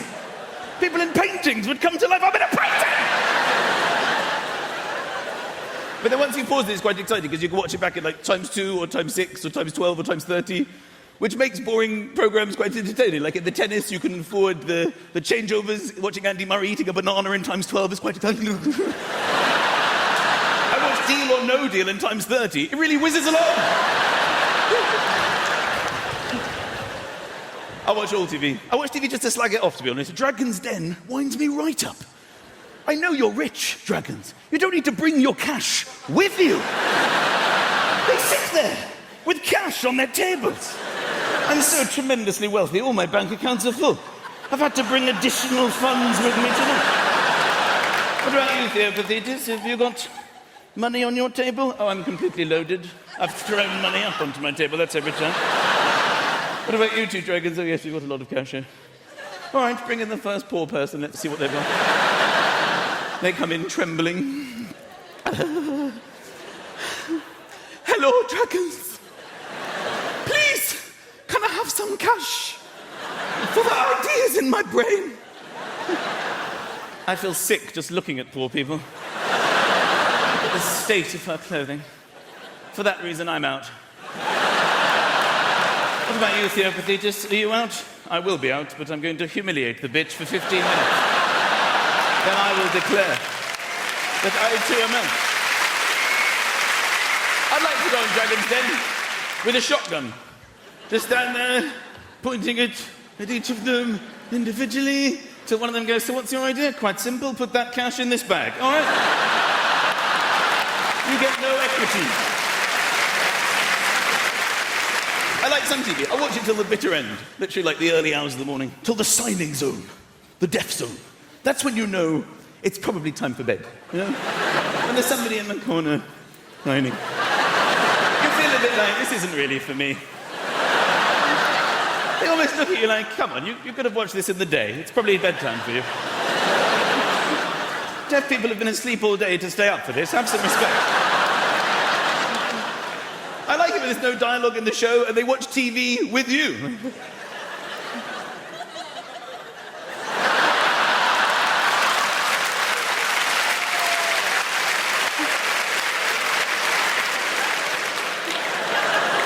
The other day I was watching the Blue Planet or something. This is a show with David Attenborough where they discover creatures from the depths of the ocean for the very first time. Literally fish that were only just discovered, and they were naming them on the show. So he was going, here we have the newly discovered Diplodocus. And the signing guy was going...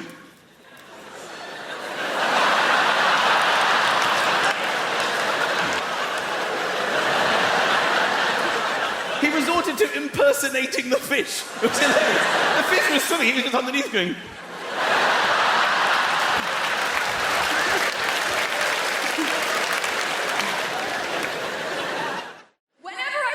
Prosecco punch, there's always a very specific laugh in the audience. I've learned to recognise it. It's just over there tonight. It's this. And I know what it is now. That is the laugh of a thin yoga woman. And I know what the laugh means. The laugh is like, that's funny, but I'd kill myself if I looked like you. But I promise you, there's advantages to having a Prosecco punch. Make some noise if you got one. 2 female will laugh for the bodies in the room. Don't be shy, lads. I can see you, it's quite well lit. Let's try that again, we're all being honest about ourselves. Give us a cheer if you got a Prosecco punch. Boys, boys, boys. The thing is, if you have a Prosecco punch, there are advantages to it, right? 2 main ones I can think of. Number 1, I don't want to be crude, but I can take some hammer. Yeah, it's true. I can give you a list of names that can attest to that as well. Not surnames.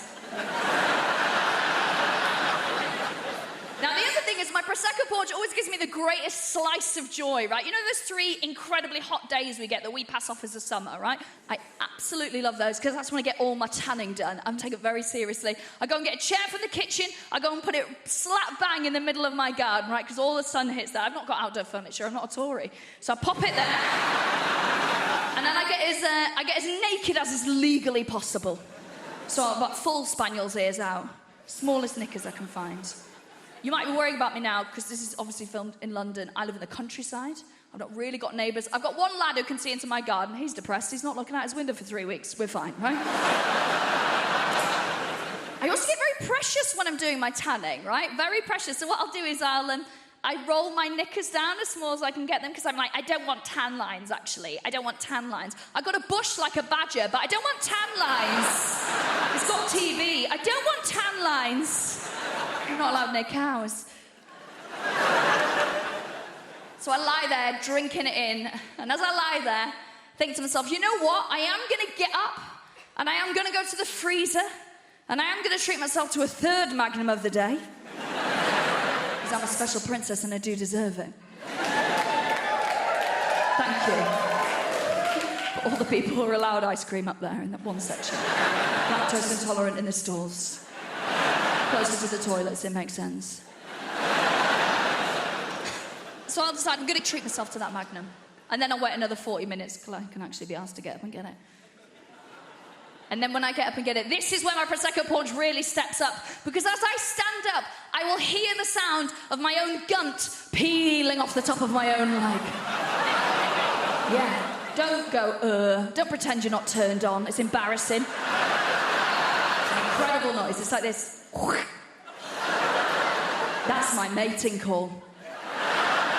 It is. I just see a row of bald heads along the fence like that. It's just divorced dads who are like, is that low self-esteem I can hear? Do you want to come to Pizza Hut and be a mum for 2 hours? The problem is the builders, my dad's mate, he's a proper geezer, proper South East London geezer. One of those builders, you know that walk?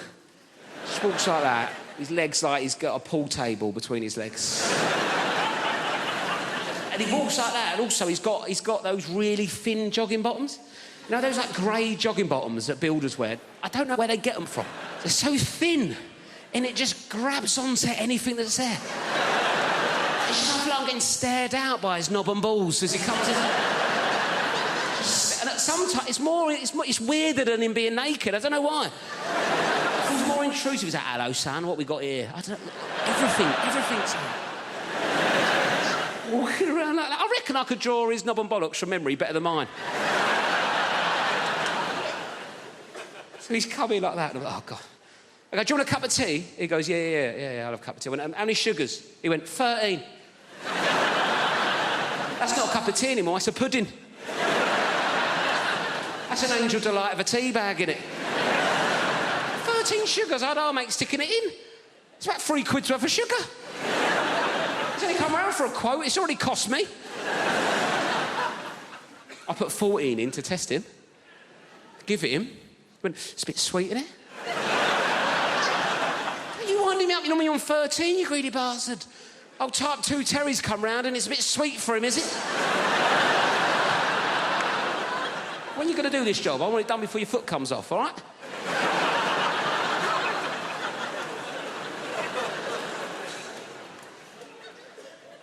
Anyway, I had a Kit Kat in the fridge, right? I thought, right, let's get him back on side of Kit Kat, right? He's into sugar. I like introducing people to new things, see if he wants a Kit Kat.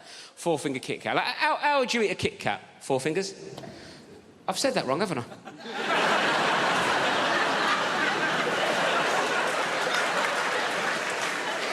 I thought you looked at me funny. Sorry, I said that like it was your name.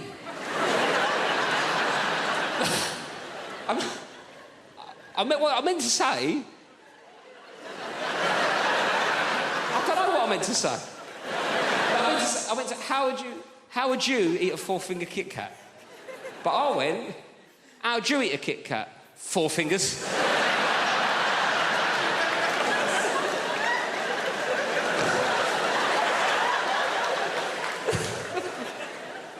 Oh, hello, 4 fingers, how's it going? Who needs thumbs, eh? Me to smoke by the looks of things. Sorry about that. Not an ideal nickname for a young lady, is it, really?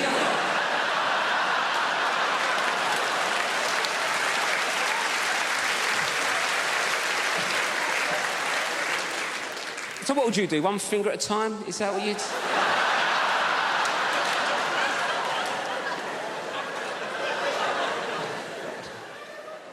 Should we start again? Sorry, what's your name? Anita. Nice to meet you, Anita. Sorry for calling you 4 fingers. We need to bring back a sense of consequences for our actions. In this world, there are no more consequences for actions, yeah? And what I'm talking about, if there's no consequences in this life, what we need to do is bring back to Britain a simple sense of hell. The idea, if we screw up in this life, right, we will burn in sulphur for all eternity in the next life. Now, this is quite a tough sell, right? You don't like that idea, do you? Right, but hear me out, this is a good idea. We got any Christians present? I need your assistance. Any Christian people here this evening? Yeah, in the pink shirt. What's your name, son? Josh. Fantastic. You a Christian? So you understand the idea of redemption, eternity, yeah? Resurrection, eternity in particular. And I do too. I understand the notion of eternity. Because I went to church on Sunday. Let me tell you this, that service went on forever. If it took me an hour to open a bottle of wine, I'd be drummed out of business. Now, the point is this. How long does it take to own a packet of crisps? Get on with it. We need to bring back... Now, the problem with the idea of hell is no one's frightened of it. Now, I'm going to describe hell for you now, and none of you are going to bat an eyelid, right? And while your body's boiling mouldering in the grave, we'll take your soul and boil it in boiling oil for 1,000 millennium. Then after that, 2 sulphurous demons, emissaries of Satan himself, will come along, pull out your kidneys and set fire to them on the red-hot coals of hell itself. Then after this, another demon will come along, pull out your eyeballs, stick them on a red-hot poker, burn them on the hot coals of hell, and stick them up your arsehole, and they'll come out your own mouth with the shit on it. And this will go on forever. So you're not bothered by that, are you? In fact, most of you are laughing at it. Huh? In fact, most of us, being British, are thinking, well, come on then! Call yourself the devil! And that's the interesting thing about hell, isn't it? When you describe it, when someone describes hell, it tells you everything you need to know about that person, right?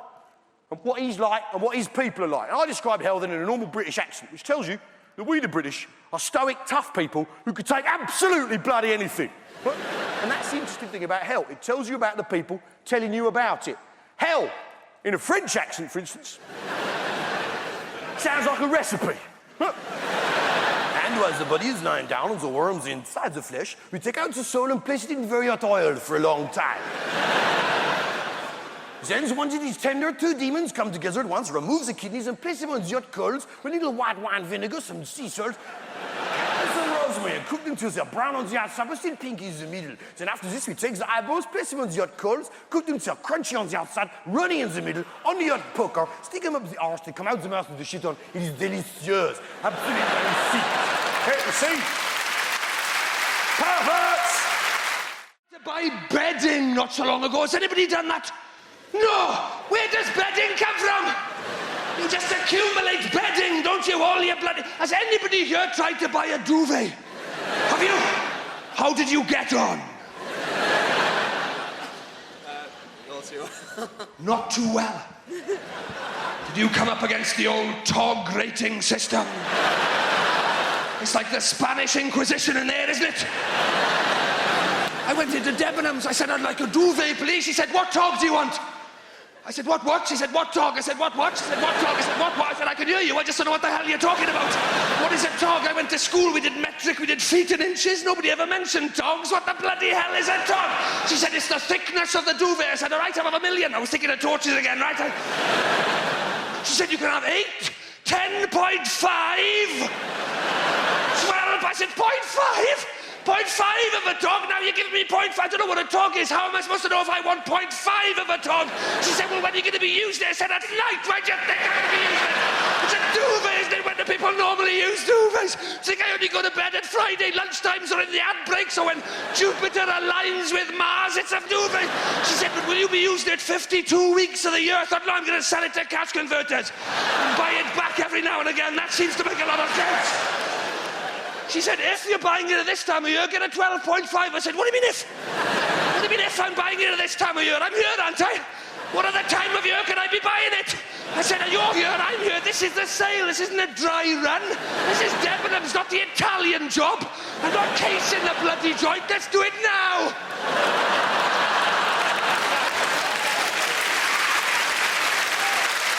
Oh, it's not even finished. I'm not even halfway through. She said, well, how much do you want to spend? I said, if you're selling it now, about £30. She said, oh, you'll have to have feather. Oh, you'll have to have feather for that. Oh, you'll have to have a feather one for that price. I said, that's all right, I'll have a feather one. That sounds all right. Oh, no, they get a bit prickly. Oh, did you have this? They get a bit prickly, the feather ones. It's the quill bits, you see, the quill bits. They get a bit prickly. I thought, well, what the hell are you doing filling a duvet with prickly quill bits? I can't think of anything worse to fill a duvet with than something prickly, unless you've got them out the back full of stabby things or burny stuff. I said, I just want a nice, soft, comfortable duvet. Is this too much to ask? Just give me a nice, soft, comfortable duvet. She said, well, get down then. I hit the deck like my nerves had gone. She said, get up. I said, you said get down. She said, I meant get down instead of feather, you bloody idiot. Get down instead of feather. I said, all right, I will have down. At last we're getting somewhere. I will have down. Give me, she said, do you want duck or goose? I said, I'm going to punch you in a minute. You know what? This is true, this. I actually was at a charity auction about 3 weeks ago, and they were selling off at this charity auction the opportunity to be a mascot at Anfield. And I kept on bidding, and it was getting close between me and another fella. And it got to the point where they said, look, we're going to have a word with you because only one of you is going to win it, and this is getting a little bit silly. And he turned to me and he said, okay, we're going to have a word with the both of you. He turned to the other fella, he said, the child who would be the mascot, how old is he? He said 8. He turned to me, he said, the child who would be the mascot, how old would he be? I said, 42. I was so desperate to walk out at the match, old Nans with Steven Gerrard like that.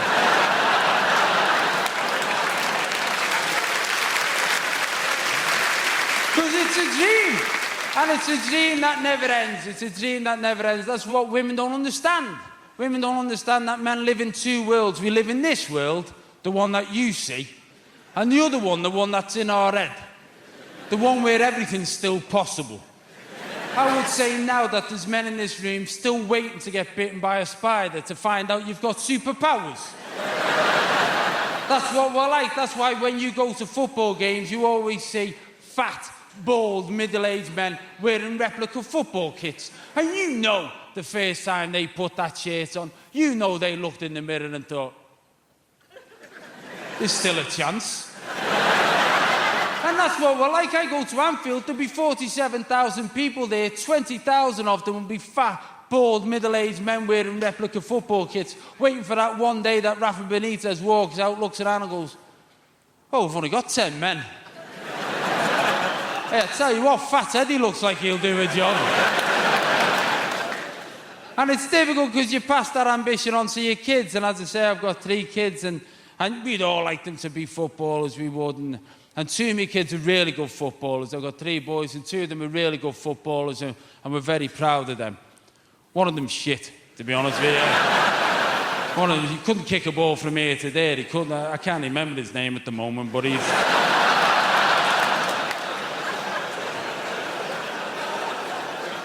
And he went to school one day and he come home, he said, Dad, you know, instead of doing PE today, you know what we did? I said, what, son? He said, we did a thing called ballet. He was about 11 at the time. I said, what? He said, we did ballet. And I know what ballet is. I've seen Billy Elliot. I know what ballet is. I said, you did ballet, son? He said, yeah. I said, what was it like? He said, I loved it, Dad. I loved it. He said, I really loved it, and I want to do more of it. And I went, right, okay, son. I said, don't mention it to your granddad. But you want your kids to live their dreams, don't you? And I said, okay, son, we'll have a look into this. And I found a ballet school not too far from ours. So what I started doing is of a Saturday morning, I'd take the other 2 to football, and then I'd drop him near. It's only a couple of buses. I'd drop him near, and he'd go and do ballet. And then about a year ago, I got a phone call off this school in Chester, a specialist ballet school, and he said, we've seen your son dancing. I said, yeah, and he said, we want to give him an audition. I said, all right, okay. So I spoke to him, he said, yeah, Dad, I'd like to go. And he went to this audition at this specialist ballet school in Chester. And afterwards, they phoned up and he said, you know what, he's brilliant. He's brilliant at ballet. We'd like to give him a place in the school. I said, but you're in Chester. How am I going to get him to Chester every day?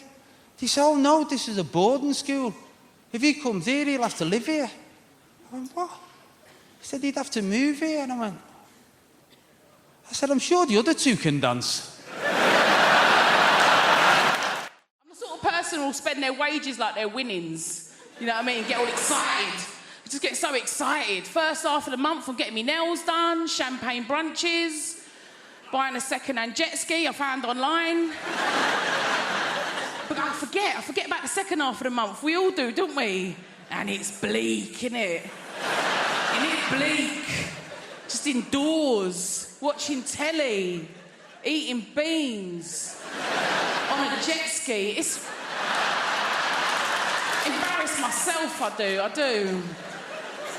I love it. I love shopping. I love it. People save money a lot. They're not me. I love shopping. It's the pop-up ads. They know me. I don't even resent it. Oversized smock midi dress with pockets. Yes, please. I'll have another one of them. Thank you, algorithms. Love it. Thank you. Because they're all watching us, innit? They're all watching what we're doing, listening to what we're doing. People don't like it. I don't mind it. I use it to my advantage. I'm like, I need a shed at the minute. I'm like 6x4, pre-treated timber.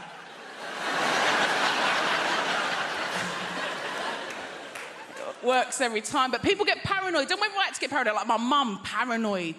My mum is paranoid. She won't have a smartphone, not a computer in her house, nothing. She's like, they're watching you, Lord.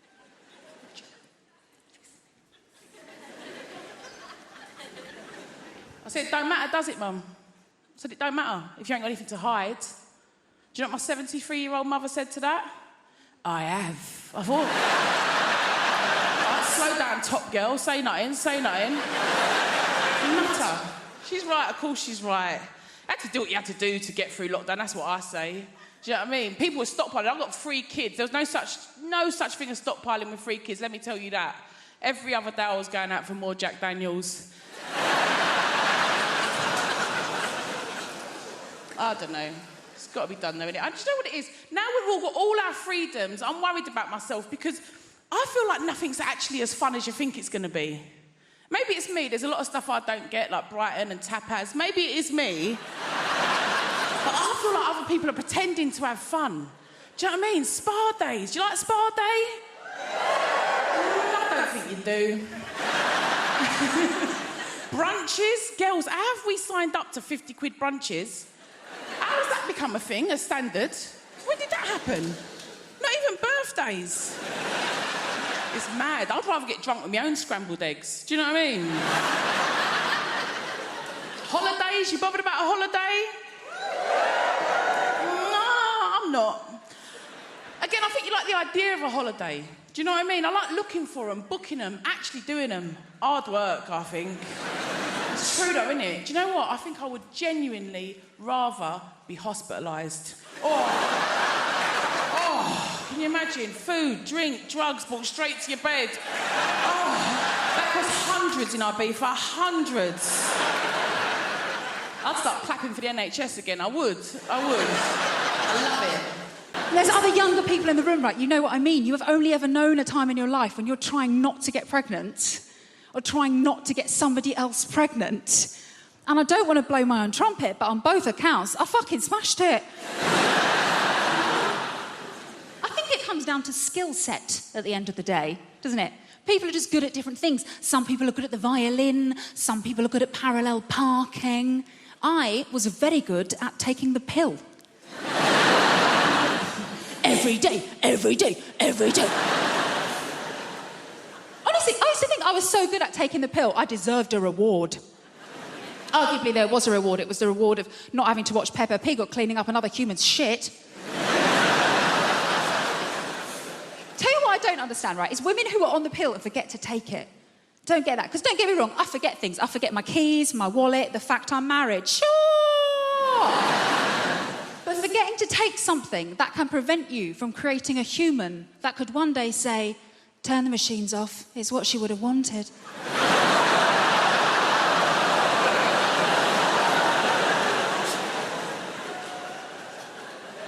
I'm going to remember that one, thank you. Obviously does happen though, women forget to take the pill, they get knocked up. Happened to a girl I used to work with actually, when I used to work in an office, right? And we were chatting about it one day. She was so blasé, we're in the kitchen. She's just standing there rubbing her belly like, well, the thing is, I've just got really bad memory. I was thinking, that's funny, because every day without fail, you remember to steal my milk. Maybe if you'd strapped your packet of microgynon to my semi-skimmed... Stephen in accounts wouldn't be telling everyone how you trapped him.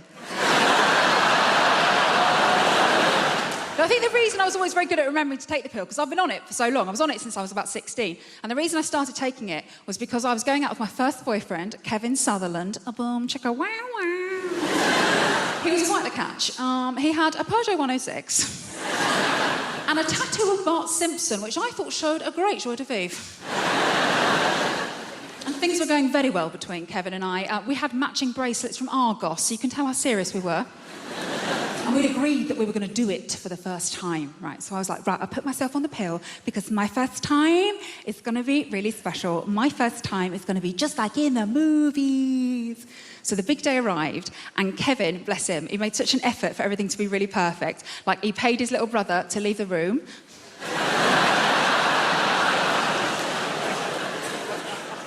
To this day, the most romantic thing a man has ever done for me. And he made a mix CD of all of our favourite romantic songs. You know, like Boom, Boom, Boom, Let Me Hear You Say Wayo. And as we lay down on his single bed, with his Liverpool FC duvet cover on it, the scent of Lynx Africa heavy in the air. Alison, here's the thing. You'll love this. I had said to the midwife, and this is a bit soppy, I'd said I wanted to be the first person to hold our baby.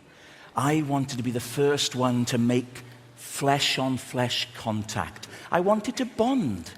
I mean, it sounds silly, but I was hoping for a sort of a Lion King moment.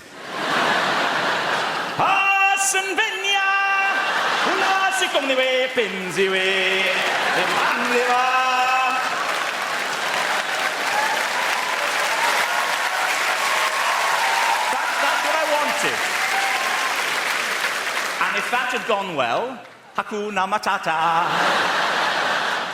But I'm freaking out.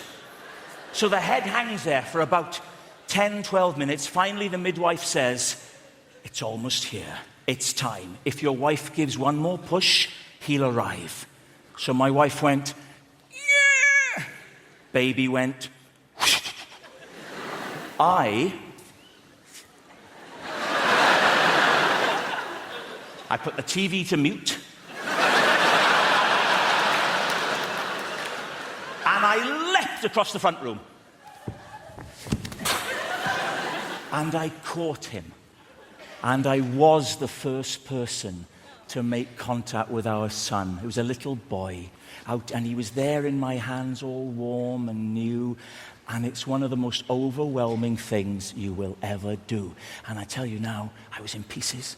I was in floods of tears. My wife was crying. The midwife was crying.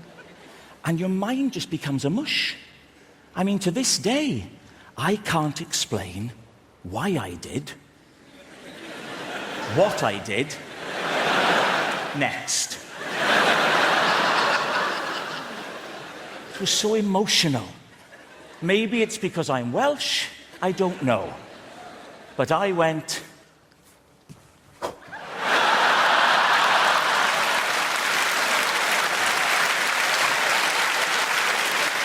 Well, thank God we hadn't cut the cord. He shot back! It was Junior Bungee. He ended up lying on the floor with all this umbilical cord snaking around the room back to his mother, yards of it. I thought, what the hell do we do now? I needn't have worried. Calm as a cucumber, the midwife walked over to my wife. She put her left foot on my wife's right foot and pressed hard. And just like a Hoover, the cord went... And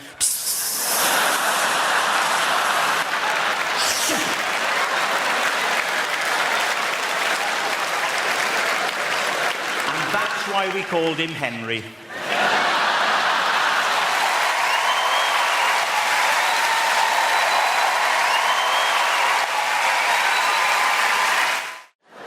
I'll say a bit more about myself. I'm from the north of England. I had a very strange upbringing. My dad, he was very old-fashioned. When my sister had her menstrual cycle, he made her go and live in the shed, claiming that she was the evil seed of Satan. It's a little bit old-fashioned, isn't it? It's very sad. My sister died very young.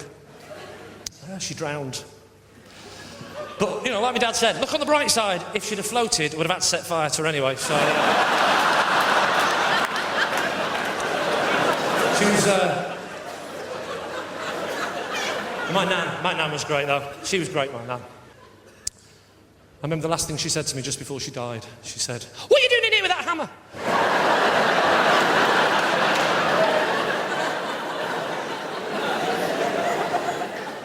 Do you ever do that thing when you're a kid where you try and slip in swear words in front of your nan to try and impress your mate? How many swear words can we fit in without nan not noticing? I'll go first. Anyone for coffee, nan? Anyone for coffee? Is it half a cup? Fuck up! Fuck up, is it? What time is it? 10 past 2. 10 past 2? Do you expect me to believe that? It's jolly well possible. Anyone for coffee? The last time we tried it, we were in a Chinese restaurant. We went, "Oh, nan, there's no fork and knife. What are we going to do? There's no fork and knife, nan. There's no fork and knife. What are we going to do, nan?" She went, "I don't know. I'll probably try and have to use the fork and chopsticks, you patronising pair of little..." It's her attitude. If you can't beat them, what's the point in having kids? I'm obsessed with swearing, though, because this is great, because this show's going out after 9:30. Well, it is now, but this show's going out after 9:30, right? How did I know it was CBeebies? No, it's going on after 9:30, and... I love the fact that... I don't know why, but you can't swear on telly before 9:30, but you can after 9:30. I think the BBC, as a nation, just think we're all just sat round going, "Oh, Marjorie, would you possibly pass me the bread sauce? This fish is simply divine." "Why, certainly, Kenneth. It really is a tasty salmon."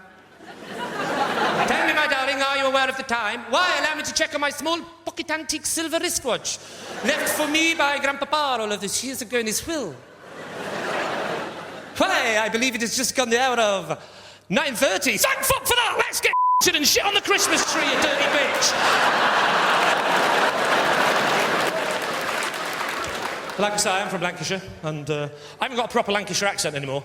That went a few years ago, I'm afraid, because proper Lancashire, of course, is surprised to hell about everything all the time, innit? "Real shoes in a shoe shop, couldn't believe it, they were great. Opened it in a peas, looked inside, there were peas, it were great." My favourite accent at the moment is the South African accent. I love the fact that the South African accent is just... You know when you used to record records in the 70s backwards, and then when you played them backwards, they sounded forwards? That's what South African is, isn't it? It's just the record player backwards. Hello, my name's Lee, and I'm from England. Oh, my name's Dave, and I came from South Africa. I don't like you, get it to my black, yes, I don't like you living in London. It's too expensive. It's too expensive, and I don't like it. Kill your parents, kill them, Beelzebub, kill your parents.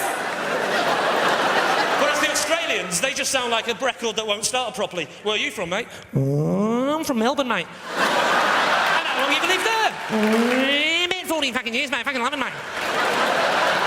To be honest with you, I'm bisexual, but during lockdown, I'll admit, I was strategically gay. I think that was the only way to go. When dating became such that you had to meet strangers in parks, and also you had to believe the other person when they said they washed their hands. I'm not doing that with men. I also think that ultimately, if you are bi, I don't really know why anybody would be choosing men. Yeah, no offense, it's just that we smell better and you're violent. So...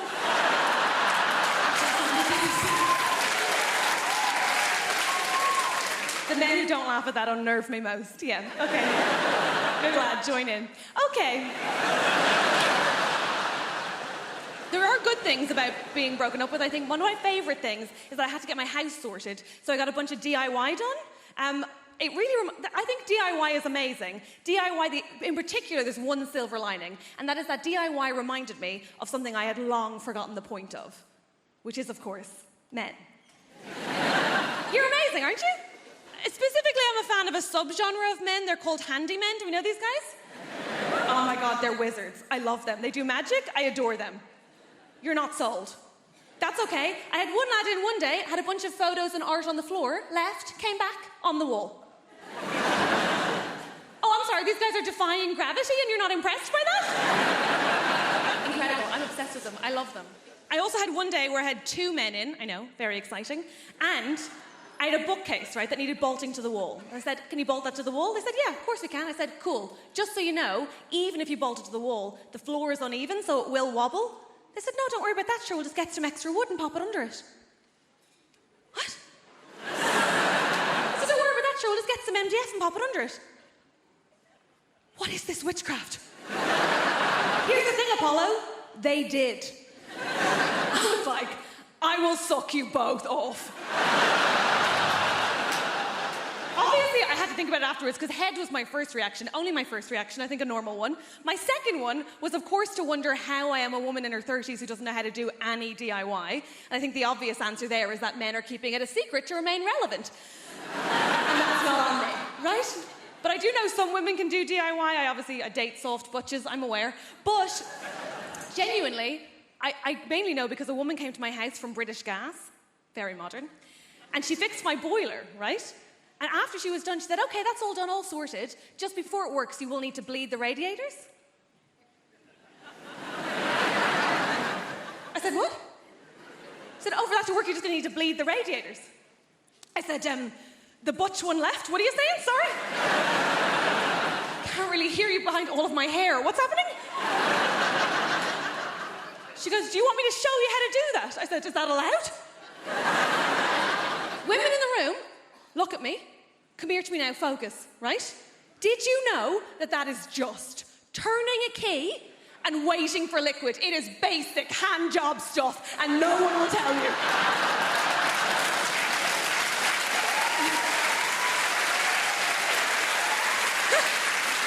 Here's the thing. Every man in my life has acted like that as a state secret, right? This man's furious, I'm telling you. You now have all the information you need. You're free, run. My dad bleeds a radiator in such a way that I thought he used his own dick. I thought there was actual blood involved. He'll go off with a bunch of tissues being like, I will do it, do not look, I will do it. Anyway, she fixed my boiler, so I was like, I will eat you out. They all said no, I had to pay both times. It's hard out there. I was on holiday recently, I was on an all-inclusive. We all love an all-inclusive holiday, don't we? Oh, aye. Chips and gateau for breakfast, yes. I always think it's amazing. I can always identify where people are from on an all-inclusive holiday. It's fascinating for me. Like, the Italians, you can always tell the Italians because they could put on a bag of rags and look amazing. Then you can see the Germans, and they're quiet, and they're reserved. And then there's us, the British. That's interesting, isn't it? Because we all want to become pals with each other. I've had a pen pal in Woking for 25 years that I met in Lanzarote. But it was a really, really interesting for me because there's a way I can always tell if someone is from the south of England on holiday. And it's I don't need to hear your accent, nothing. The way, number one, I will tell if you are from the south of England is it will be 9 o'clock at night. It's 28 degrees. The moon and the stars are out. And you come out wearing a wee jumper. Because it gets a bit chilly. It's 28 degrees. The moon's out. I'm Scottish. I'm like past the factor 50 hen. I do not trust the moon burn. Get me the factor 50. Then there's another way I can always tell someone is from the south of England. You and I are on an all-inclusive holiday. We can eat as much as we want. And they will go to the bar and they will order a half pint. No, you can't order a half pint in Scotland. Next time you visit Scotland, try and order a half pint. That is one of the most tense conversations you will ever have. About 3 months ago, I went to a bar in my home city of Glasgow, and I says to the barman, can I have 2 pints of lager and a half pint of lager? And he looked at me, and he went, what was that? I said, it's 2 pints. He went, no, just the last one. I went, it's just a half pint of lager, mate. Hold on. Come here. Tell him. Just the last one. I went, it's just a half pint of lager. Is that for you? It's for my pal. Ah. Are they on antibiotics?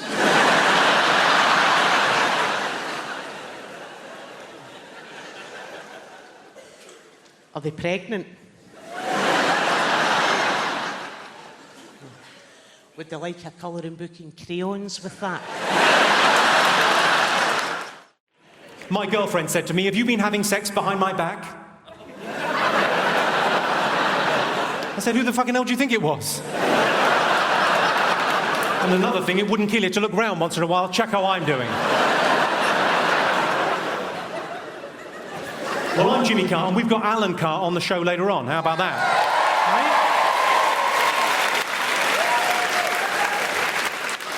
I keep on getting mistaken for Alan Carr, so what I've done is I've stopped sucking men off.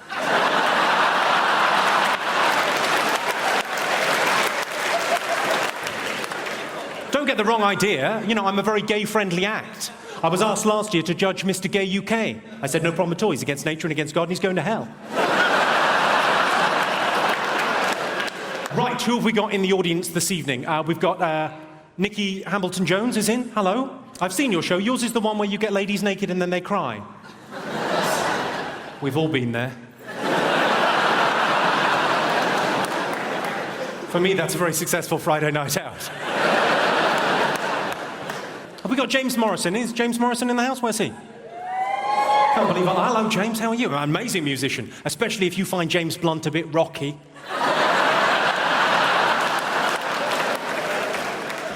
You Give Me Something's an amazing song.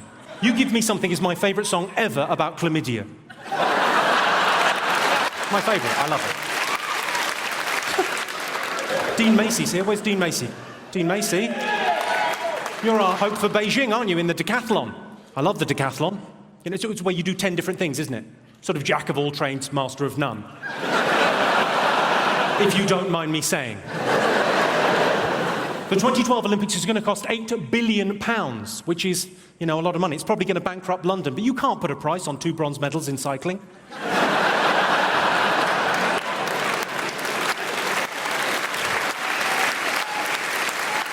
Incidentally, ladies and gentlemen, the highest speed ever achieved on a bicycle was done by a British man, 166 miles per hour on a bike. It was recorded at a level crossing. £8 billion is a lot of money. I mean, for that kind of money, we could have another 3 weeks in Iraq. I don't have a stalker, but I do have a woman that sends me pants in the post. Thanks, Mum. People ask me how I relax, so I tell them. I put Smarties tubes onto cats' legs to make them walk like a robot.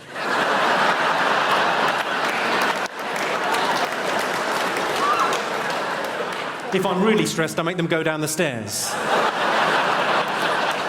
It's adorable, they look so confused. I realise some of you will be worried about the cat. Don't worry about the cat. If it's hurt, if it breaks its leg, it's already got a splint on.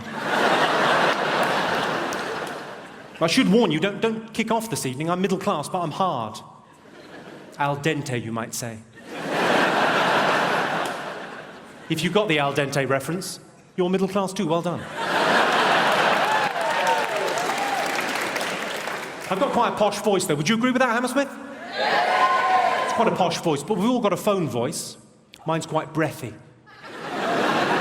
I quite like those phone sex lines. I like them because they're the only place in the world where premature ejaculation is an advantage. I once came in under 75 pence. I think we've got a problem. I think we're using the word Muslim far too quickly to describe people doing atrocities when they don't represent Muslims any more than I do. And I think we should be using a more accurate word for those people, which I'm going to argue is knobhead. It's a political rally now, don't worry. There'd be levels of knobhead. There'd be levels. You'd have like a moderate knobhead, all the way up to fundamental knobhead. And if we all did it, the news would have to catch up. They'd have to go, today, 2 knobheads bombed a car. They'd have to do it. And it wouldn't necessarily be to do with terrorist activity, not just that, just any knobheady activity would get the knobhead word. I've thought of some. People that wear a festival wristband after a festival. Oh, the worst. Oh, I went to Reading. It's November, you're in a Costa, you're a knobhead. Couples that put a lock on a bridge, you're both knobheads. Sorry, hate that, hate it. Sanctimonious mothers, have to be careful here. I don't mean all mothers by any means, just a lot of my friends having kids at the minute, and it's the sort of mothers that go, don't tell me how to raise my kids. And you're like, okay, but she is trying to eat a petit filou with an electric razor, so... You're a bit of a knobhead, aren't you? Ever so slightly. Amanda Holden, fundamental knobhead. I just don't like her. Don't encourage me, because I'm sure she's lovely. I think she's despicable. No, I don't have a problem with Muslims in Birmingham at all. Happy to have them. I think they add to our city and to our culture. I think the big problem we have in Birmingham, it's happening around the country, actually. We have a lot of artisan coffee shops. You know the sort of places I'm on about, like Shoreditch is full of them, kind of like distressed wood, that kind of thing.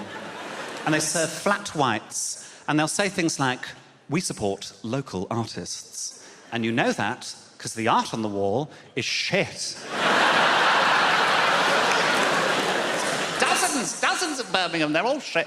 Oh, no, there's one I quite like, I can't say the name for legal reasons. They do an avocado and feta smash. It's a very aggressive word, I feel, for what is essentially pressing with a fork. Avocado and feta smash. And for £1, £1.50 extra, you can get a poached egg on top. It's a lovely way to start the day. I went in recently and I said to the girl, I said, I'd like the avocado and feta smash, please, with the poached egg. And she went, oh, we don't do the egg anymore. I said, why is that? And she went, the kitchen was struggling to cope. Here's the thing. You'll love this. I had said to the midwife, and this is a bit soppy, I'd said I wanted to be the first person to hold our baby. I wanted to be the first one to make flesh-on-flesh contact. I wanted to bond. I mean, it sounds silly, but I was hoping for a sort of a Lion King moment. Parson Vineyard! gwmni we, pins I we,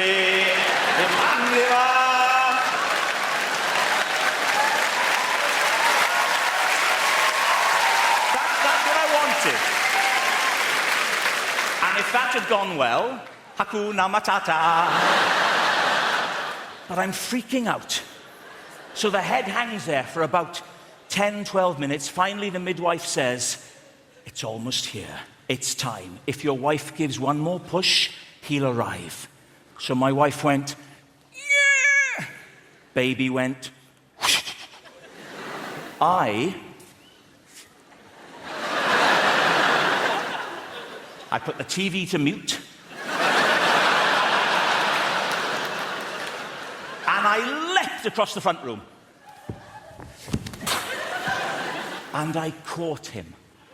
And I was the first person to make contact with our son. He was a little boy out, and he was there in my hands, all warm and new. And it's one of the most overwhelming things you will ever do. And I tell you now, I was in pieces. I was in floods of tears. My wife was crying. The midwife was crying. And your mind just becomes a mush. I mean, to this day, I can't explain why I did what I did next. It was so emotional. Maybe it's because I'm Welsh, I don't know. But I went...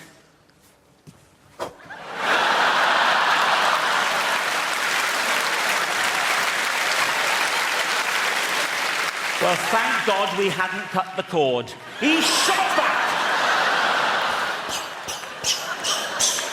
It was Junior Bungee. He ended up lying on the floor with all this umbilical cord snaking around the room back to his mother, yards of it. I thought, what the hell do we do now? I needn't have worried. Calm as a cucumber, the midwife walked over to my wife. She put her left foot on my wife's right foot and pressed hard. And just like a Hoover, the cord went... And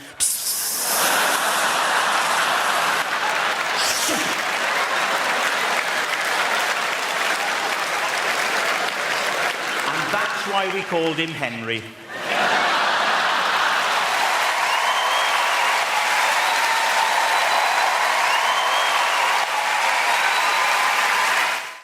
I did a gig in London, right? How great a heckle is this? This bloke went, "Oi, Howard! Would you shag your dad to save your mum?" Right? He was so aggressive, it was like it wasn't hypothetical. Like my mum was in a van and my dad was in a harness, you know? What would you do? I panicked and went, I think I'd shag my dad. And this bloke went, oh, tell him then. He worked with my dad. Now, I don't know if you've ever had a phone call that chilling. All right, son, what's all this about you wanting to bum me? Dad, you don't understand. They were going to kidnap Mum. Well, that changes things, son. Before you start, you best knock me out. You don't want tips on how to bum your dad? Treat me right, son. Run me a bath. Put Radox in it. I'm not your bitch. Right, Dad, I've got to go. Lift my hips up. Weird moment, you know? Dads. I can't wait to be a dad. Obviously, I'm not ready. I'm still afraid of the dark. I think that's fairly crucial. Dad, can you get my coat? I don't think so, son. It's in the cupboard, and that is where the goblins live. You won't trick me, I'm so wise.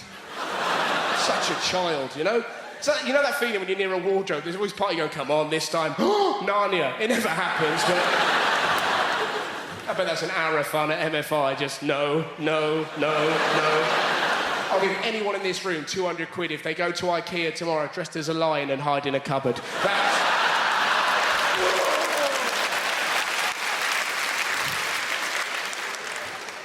Been travelling all over the place. It's been great. I've been on tour, right? I've seen some really weird things, right? I was in a sandwich shop the other day. Do you ever see a sign that really annoys you? There was this big sign that said, hey, why not try a guilt-free wrap? Like, what? Don't make sandwiches evil. How ridiculous is that? Sandwiches are lovely. The bacon sandwich is one of the greatest things in the world. It tastes lovely, and conceptually, it's a wonderful thing. A bacon sandwich is essentially bread giving a dead pig a cuddle. It's a lovely thing. I love you, Mr. Pig. Why do the Jews hate me? It's lovely, right? And there was a sign... Da-da-da-da-da-da. Joke. And there was a sign... There was a sign next to it that said, you may have cancer. Now I'm fat and I'm going to die, right? I was in a really bad mood, and then madness occurred. From nowhere, bloke in the counter, behind the counter, yawned. This bloke in front of him, who did not know him, popped his finger in his mouth and went, ooh, yawn rape, and I nearly died. Now, I've never seen a yawn rape before. I was like, well, you've just been a yawn rape. Did the man headbutt him? No, he didn't. He giggled and went, it's a good job I didn't fire it, wasn't it? And you sat there, you know that proper huge belly laugh? They're great when they happen. I remember the first time I properly went, Bruh! My friend Tom, age 5, stood up in the middle of a nativity play and went, well, enough's enough. Heroic. But what made it even more heroic, he was the front end of a donkey. That's incredible, right? They're brilliant, aren't they, belly laughs, aren't they? When they leap out from nowhere. I could watch drunk people for hours. Don't you love it? You know when people are mischief pissed? You know? When they put like a bollard or a cone on top of a bus stop? How fantastic's that? I'm pissed. Fighting, nightclub, women. Nope, that bus stop needs a hat. He looks like a wizard, Dave. I've done it. 5 points to Gryffindor. When we first moved to our area, it was a bit shit, right? But it's got nice. It's got a little bit nicer. It's very slightly gentrified. So now everyone that owns their property, they go on Rightmove every day for a little wank. Like, ooh, let's have a little look at what our house is worth. Let's think of somewhere cheaper and put it in and see what we can get for it. Put it in somewhere shit, somewhere, I don't know, somewhere up north. Put that in. And then you're like, fucking hell, we could own Hull. It's disgusting. It's very vulgar. So, I've never lived anywhere nice before. It's been quite interesting watching it sort of change a little bit. Like, first off, there's little signs that you notice when a change is on the horizon. Like, first off, it's the availability of sourdough. Change a-coming. And then it's the pub. It's always the pub. You've got to keep an eye on the pub. The pub changes. Like our old pub, it was a sort of working class pub. Old blokes in there, smoking roll-ups, buying and selling the odd gun, watching Sky Sports, right? But they've all had to go now. They've all been kicked out and the pub's been done up. It's all shabby chic. It's all been done a bit retro. And now, you know, there's like pictures on the wall, old Polaroid photographs of working class blokes smoking roll-ups, buying and selling guns, watching Sky Sports. And you can eat there. You can get food in the pub now. You can get a rustic frittata on a distressed camping plate. Or like pizza off a bin lid. It's great.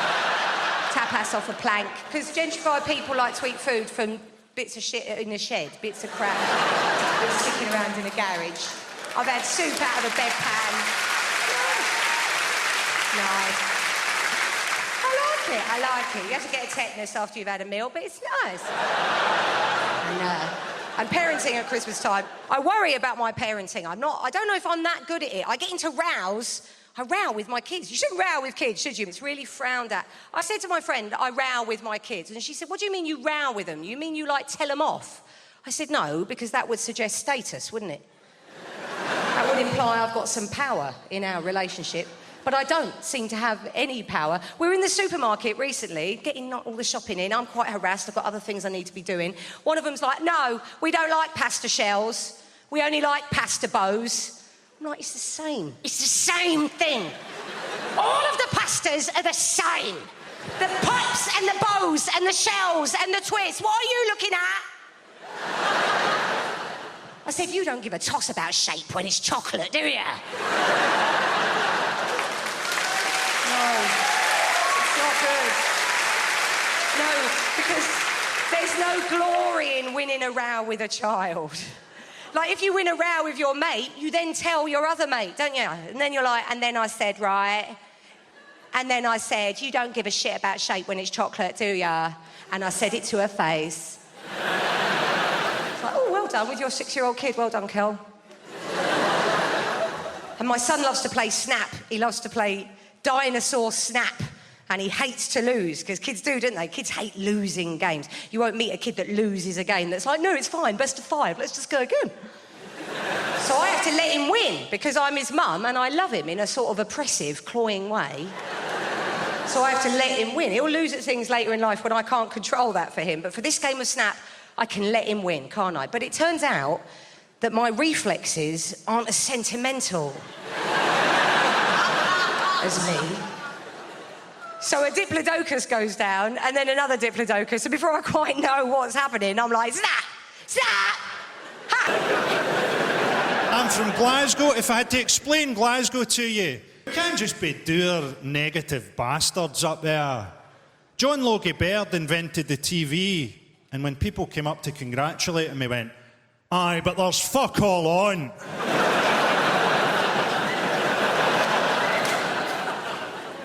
We're looking forward to the Olympics in London. I'll take that as a no. I'm married to a comedian. Did you know John Richardson? Oh, yeah. You know he is. Do you know, because I'm going on tour, my management company, they took a Facebook advert out and someone said, don't read the comments. So I did. There was just one that bothered me, and this guy had put, without trying to be too crude, how many has she had to get the career she's got? I mean, the answer's 1, but...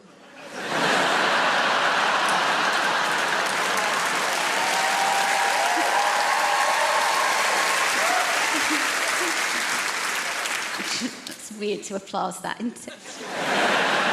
It's only weird for my granddad who's watching. That's not weird. You've made that weird for an 87-year-old.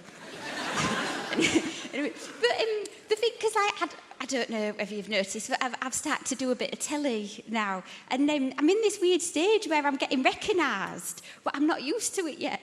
And I walked in a pub last night, and there was a woman staring at me, and I thought, what are you fucking looking at? And then I realised, oh, it's me. I did, you know Michael McIntyre's The Wheel? Have you seen it? The game show? I lost someone £98,000.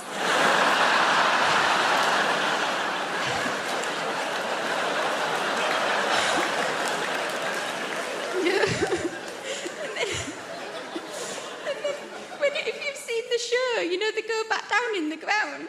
When he went down, he turned to me and said, I've had a lovely day, thank you. That would have slapped me. We're both vegan now. I'm a vegan that likes steak for the iron, and John's a vegan when he's interviewed on TV.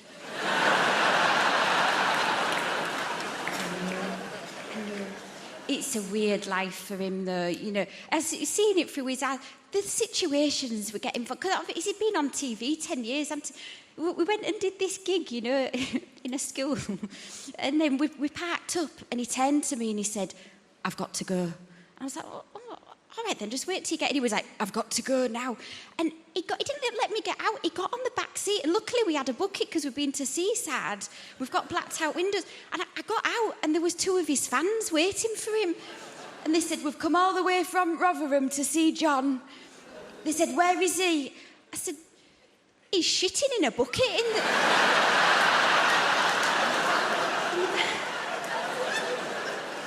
back of the car. And they said at the same time, we'll wait. But yeah, but we're both vegan. And then when we go out for a nice meal, I'll order the steak for the iron. And he'll order butternut squash. And then he'll be looking at my steak and he's not listening to what I'm saying. And so what I do right at the end, I go, oh, I can't eat that last bit. Oh, what a waste, like that. And then we just swap the plates round and it's all in silence.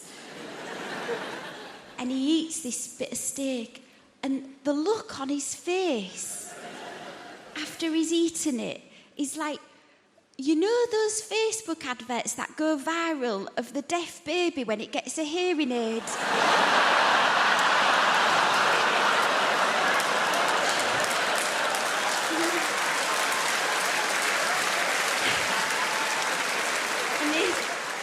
Is its mother talk? That's what it's like. Liverpool has a strange relationship with Manchester as well. Is anybody in from Liverpool? All right, thought we might have priced you out. Not to worry. I love Liverpool. It's a beautiful city. And I remember when I first went over there, I support Manchester City, right? That's my football team. And I remember going over there in my Manchester City shirt, and I stopped this bloke at the train station. I said, listen, mate, I'm a bit lost. I'm trying to find the docks. Can you help us out? And he turned around and he went... which is a word in Liverpool, right? Honestly, right? It means you're not welcome, right? You pick it up quick enough, right? Eventually he got to some sound, he went, eh! Because they're naturally witty, they're born with that, right? He said, what are you doing over there in Liverpool?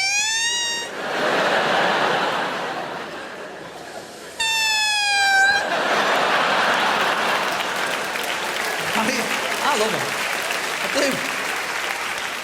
Now, at that stage, you're tempted to say calm down, but that makes things worse, right? You don't like that. I was very brave, though. I looked in the eye and said, listen, I asked you for directions, officer. You are bang out of order, mate. Keep it down with it. But football, you know, has that problem, doesn't it? There's a lot of cities hate each other just because of the football. You know, I support City, and obviously Manchester United is our nearest club.